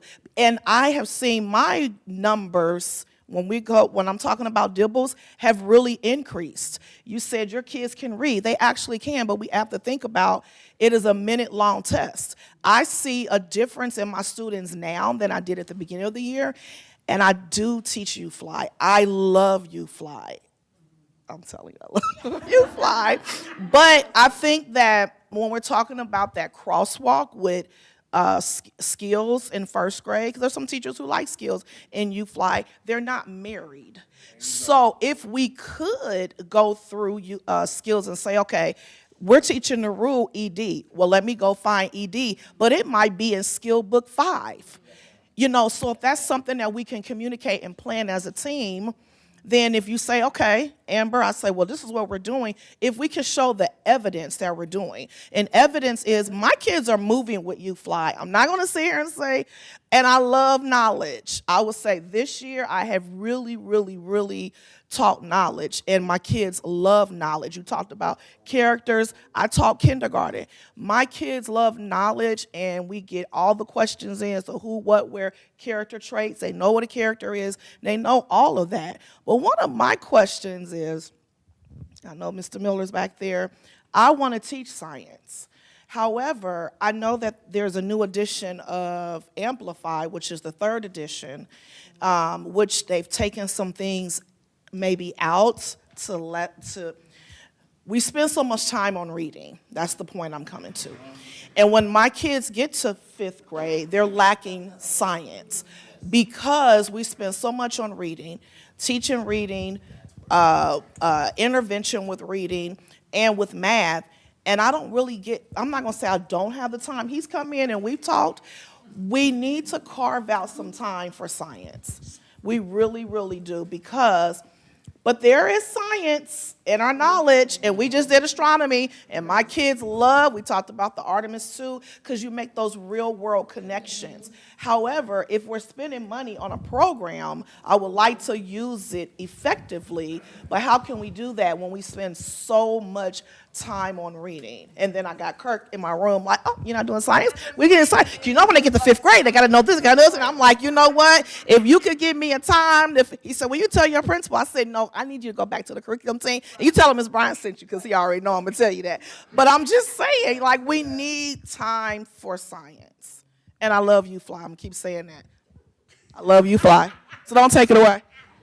So a couple of things that you said. One, on the schedules, when we send out master scheduling to principals, there are minutes calculated every minute. If you take 5 minutes longer in the restroom, that's 5 minutes that's coming off your science instruction. And that's why he comes to look at your schedule to see if you put science at the end of the day, because you're getting ready for dismissal 15 minutes early. Right?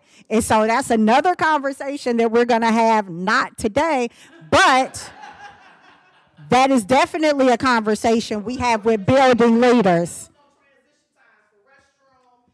It is boom, boom, boom.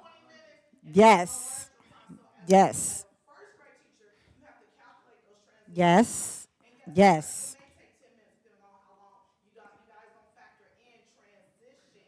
Mm-hmm.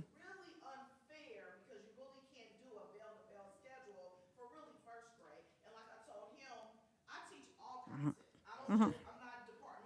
Right. Mhm. Mhm.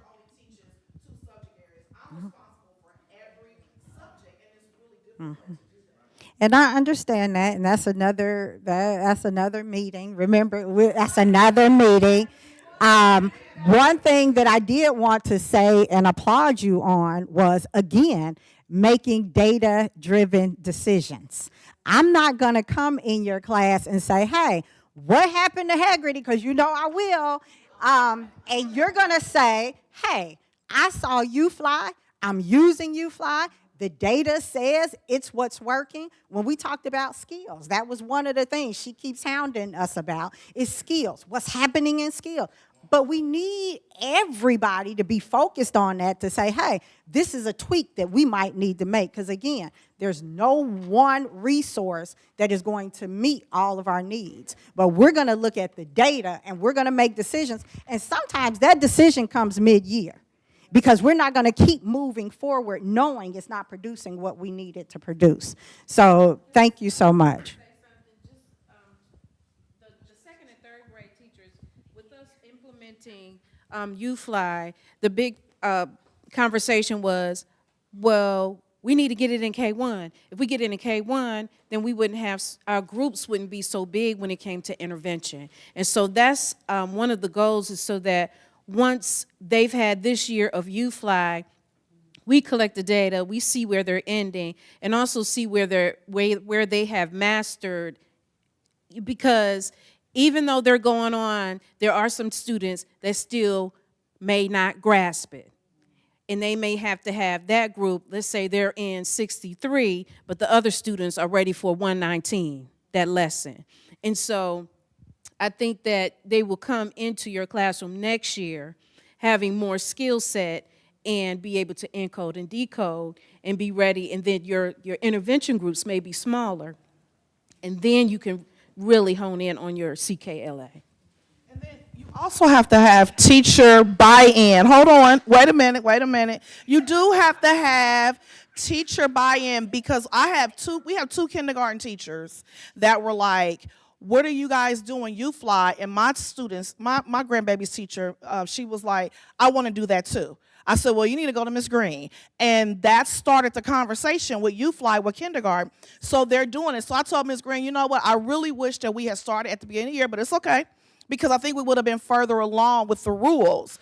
But in kindergarten started maybe a couple of weeks after I did, because she asked me. So you have to have those teachers that really want the buy-in. And I said, go to her. They went to Ms. Green, and they're doing it as well. So when they come to me to first grade, they already know. My grandbaby, like, I know how to spell book, Mimi. And so she knows that, because she knows the rules. You know, so yeah, you have to have the teacher buy-in too. So. I'll just make a real quick comment. Thank you for bringing science up. I won't ask for 30. I will not ask for 30 minutes. I'll just ask for 30 seconds tonight, and I'll be happy. So thank you for coming out. Thank you for discussing science. It's really a pleasure coming out to the elementary grades. Those little kids are so excited about science. First graders, second graders, and third graders are very excited. And so I would argue that's why we should really work hard to make sure we're teaching science, because that motivates the kids. Every single time I ask a class of kids who likes science in here, almost every single hand goes up. It's really, really amazing. And I want to acknowledge 5 preps is hard, being an elementary teacher or more. I've had 3. That was hard. So if you are looking for a job where you have maybe 2 preps, I'm looking for some high school science teachers next year. So I'm accepting applications. Serious. But just 2 more quick things. Amplify Science supports literacy. That's the awesome thing about it. Okay, let's acknowledge that. If you're doing Amplify Science, you're supporting your English side of the house. They go hand in hand. So just please keep that in mind.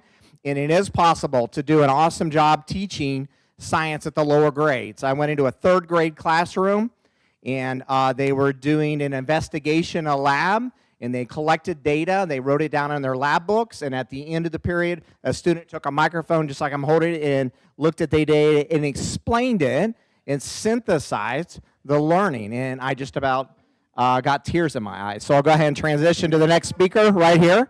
one. I'm Sierra King. I'm at Westwood as well, Westwood for y'all. Make sure you do your Amplified Science Survey. Yes. Let's get some more feedback. This is for the team, curriculum team. And also, thank you. Those walkthroughs are powerful. And I want to mention power in the curriculum as well, because I believe what Coach Don Staley said is people over the process. So that's how I want to start the question off is, we think about people first and our students and our families. How do we ensure that we're grasping that equity part and those young people who've been historically disadvantaged? How are we ensuring the curriculum is supporting that atmosphere, that energy bubble right there? That is loaded in itself. So thank you, curriculum team. Y'all are awesome. Keep doing the work you're doing. They can't hear you at home unless you hold the mic. I'm sorry, because I got so excited about ELA, but I also teach history as well. So I do. I wanted to speak because we were talking about the cross curriculum and the time frame and how much time do we have when we spend time in the bathroom and just going through, and that's the investment piece of the educator. So if I knew that, okay, guess what, I am going to teach ELA and I'm going to teach history next year as well. Within me teaching that, I realized, well, there were a few of the stories that were in both.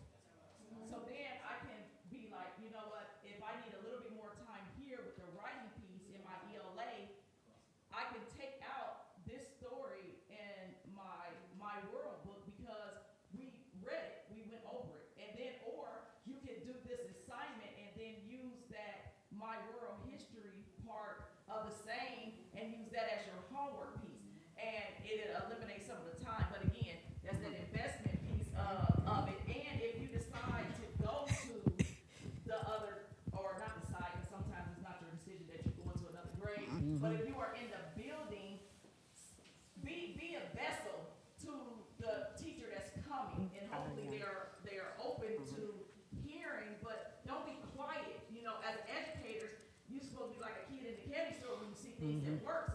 It's like, hey, I saw this, so you know, don't go do it, but show. Yes. To the next person that's there, say that this is what I found out, and be open. So that's. Is that a commercial for Tierra, for you to join Tierra's team to do the crosswalk? Is that a commercial? Come on to the collaboratives. No, really, it would be helpful because that's one of the things that we're working on is looking at that crosswalk between, like right now for younger grades, we're using Savvis, and then you also use Amplify for ELA. And so they're using that CKLA, you see there's a lot of overlap between the two. So yes, join us. We'll love it. Yeah. Yeah. Can we go back to that question because that is important? Chief Shiki, I will go to other districts and they will not have a curriculum, and their state test results are through the roof. And I'm like, how is this happening? And we're struggling with sustainability in our systems and ensuring improvement over time. Yes, please. Yes. So one of the reasons it's so important to have a guaranteed viable curriculum is equity. Because regardless of your zip code, we know what the expectation is. We know the content that is to be taught. When she talked about Shakespeare, the reason why we go through all of these, in first grade, they are talking about civilizations building up to that because we don't want our students to first hear about Shakespeare when they're in high school because then they don't have that background knowledge and then they cannot go deep in the understanding and making reasoning and the connections. So that's why the equity piece is so important. That's why one individual does not have the right to determine what my child is being taught. We have come together collectively and said, this is what's being taught. And so no one individual has the choice to take that away from my child. And so that is the equity piece. When I go from one school to the next, I want to be able to say, my job, and the kids ask me, well, what is a chief academic officer? My job is to make sure every student has that experience, right?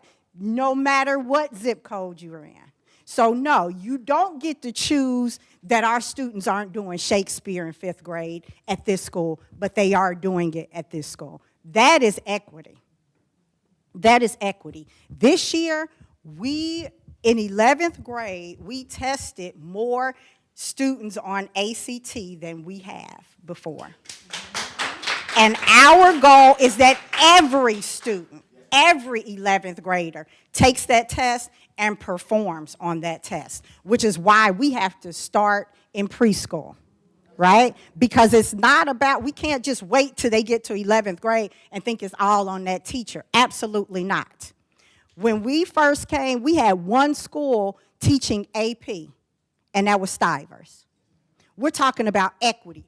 Every high school in DPS now teaches AP, and those students have the opportunity to engage with that because, again, you saw the data. They're capable. It's about the access. That's equity. I just want to hop on. Yes.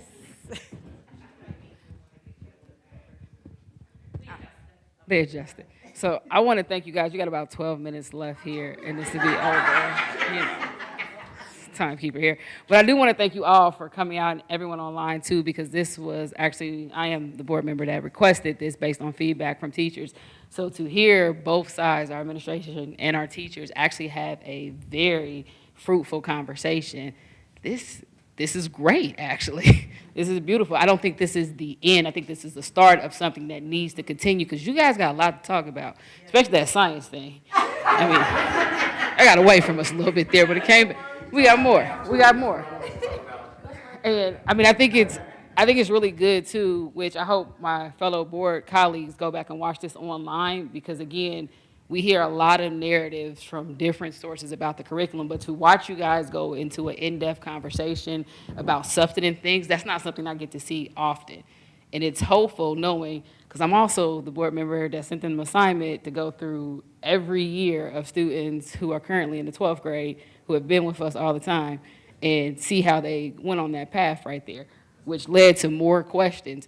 And I think we have so much talent in this district, whether you are in the classroom or you have gone into administration, that you guys have the solution to get us from what you saw, if you didn't see at the beginning, that 70% drop that we're at. Like, we should be able to make some real movements on those gaps here based on what I'm hearing in this room right now. And you guys only represent a fraction of the district here. So I'm hopeful that this conversation, it was proof that we can have collaborative, constructive dialogue that will go to the next phase and that more of it needs to happen because today we're in April. All right. I was in the middle of a monologue, but I got you. Go ahead. If we all agree preschool is important, and it is, why go to 4 preschools? Answer. Ooh. Again, from the district perspective, we have resources spread out, and we're going wide, not deep. If we have those resources together, this year was an amazing year for preschool. It was amazing. It really was an amazing year for all of us. We learned a lot. We learned about our collaborations with different departments. We're not all in silos anymore. We have a long way to go. But we did conquer some things this year. We came together a lot more collectively than we have in a long, long time, good, bad, or indifferent, right? But we are in this together. And so putting those preschool resources all together, because we have a large number of long-term subs teaching in preschool. And so if we start putting some of these things together, it's a better use of our resource, right? And we know preschool is the start of it all. And we've started having some gains in preschool, connecting what we do in first, kindergarten, everywhere to preschool instead of this standoff thing, the standalone. Because, you know, if preschoolers in the regular school, in a K-6 building, they're still off to themselves, right? We have to start ready, set, grow. We started putting that collaboration together so that we work together. So as the politician on the other side of it, preschool cost us a lot.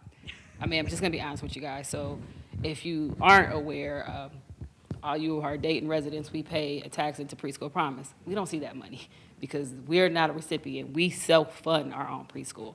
So when you looked at our numbers, if you haven't been watching our board members and you haven't seen our finances, we did a lot of great things financially that we're now 2 years off of ESSER, and we were still okay. But that's still 2 years off of about $40 million that we don't receive anymore. We can't sustain what we were doing in that way. So when our team brought us, again, not only what it is costing us to run preschool, because again, we don't receive funding for preschool. We don't start receiving funding until you enter kindergarten. We also don't receive the funding that goes into the tax that individuals receive or that goes into the Preschool Promise program that the city of Dayton puts into, because that's a very, levied dollars go to exactly what the dollars were levied for. They were levied for Preschool Promise, and those are throughout the area of here. So the short of it, all those great things that she said are very true in that piece. And when you have to look at the whole spectrum of things, the reality is, did we want to try to do what we could to salvage as many individuals that we could for preschool? Because we lost about how many with this plan? Like 100? We lost about 100 seats versus how many are in preschool total? At 7 will be around 6. So 6. So for the greater good, it was, do you keep trying to go with the 700 another year knowing that we can't fund this anymore? Or did you sacrifice by going, we'll still be able to serve at least 600 in some different capacity, trying to get some revenues that come in with it and centralizing them to the 4 locations that they're all. At the end of the day, hey, look, at the end of the day, you guys have to remember, you're in public education. You are the most hated individuals as it comes to education. There are very few people, and they're going to get y'all hands at some point. The moderator took a seat, so she's going to come back to you. I guess I'm going to bring it to you in a sec. But she don't break, I got you. But the reality is, like, when it comes to public education, like, even this dialogue that you guys had today is a great example of the things that people don't get to see of how this thing is being put together here. And I hope, since you all work here, you do things that continue to put the light on why public education matters so much, because all of our data shows that we had one of the top preschools in the area. We received $0 for it. And that piece, that's a real piece. It's over here. I guess I'm the moderator now. So and I'm gonna tell y'all, we got 6 minutes because we start and end on time, so y'all have to be concise. I know y'all educators. I know this is a hard one for y'all. You have to be concise, and the team will probably get back to you on the things that you are asking at this point on the next. Somebody, you right. I just want to make sure the rules are clear because I heard y'all. I've been here the whole time. Yes, could you please answer the question, curriculum teams, how can we align our not only just our students and families, but our staff, your staff? You have to see your students. You serve predominantly African American children. So your staff has to have some type of impact on these brains and these communities and these families. So how can you use that data, demographics data, to ensure that your staff is supporting this service in this community, these people? Because if you look at the data, there is a lack of black male teachers in these educational fields, period, and particularly science and mathematics. So what are we doing with the data? That's a little bit beyond us, because there are also a lack of individuals who are going into education as a whole right now. As a district right now, we do a lot of initiative. I think we're starting one right now where we're trying to convert individuals who are substitutes, because we know if you've been here at least 2 years now, you want to be with us. We're working with UD to get you licensed to be here. But I think with that as well, tell us. That's a great thing for anybody in the room. if you have ideas, they're open to it. Tiara seems to actually have someone. Then you'll be our closer. So really quick, I know we talked about equity. I know we talked about, looking at different curriculums. 9-12, we are looking at, for social studies, different curriculums for 9-12. There is a survey out here on this table. Please fill out the survey. And in the survey, there are links to all of the different curriculums, the digital components, so that you guys can review it. And give feedback, because this is all about voices being heard.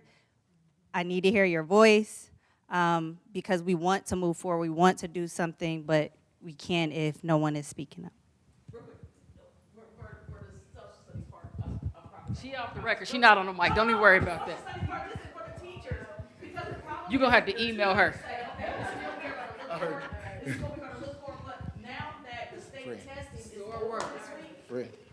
them go and give some of that material to the students and see how the students, if you want valuable input on some true moving forward. Go ahead. You on the mic. All right. Well, on the clock in 30 seconds. I first off want to say I am a science and math teacher in the substitute role, looking forward to taking advantage of that opportunity that's being presented.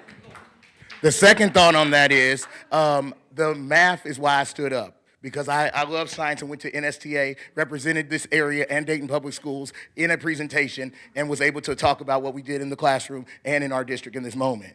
Math now, I was able to see with Carnegie Learning specifically that there was opportunities that was driven towards skills and proficiency, and the kids that I was told 13% when I got them, every kid that has been able to have one session with the Mathia, they have been able to showcase proficiency in at least one skill. I wanted to showcase that the curriculum is working. We have to, though, get that information data to the next level so that the 7th grade teacher that gets these 6th grade teachers, kids, have access to what I helped to bring that thought to their proficiency. So how will you release those skills? Please email that to us so we can release those skills to the next level, so that way the vertical alignment does do it, because it's already embedded within the curriculum and it was enhancing those kids. Thank you so much.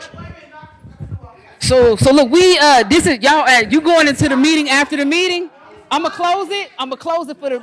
We got 1 minute, so we want to thank y'all for coming out. We're actually gonna do this again. We hope you come out and we help you keep talking. You are welcome to keep talking. This is a public building. They open until y'all leave. But that is our time. Thank you all for coming out. Give it up for our lovely staff and give it up for yourself for doing so.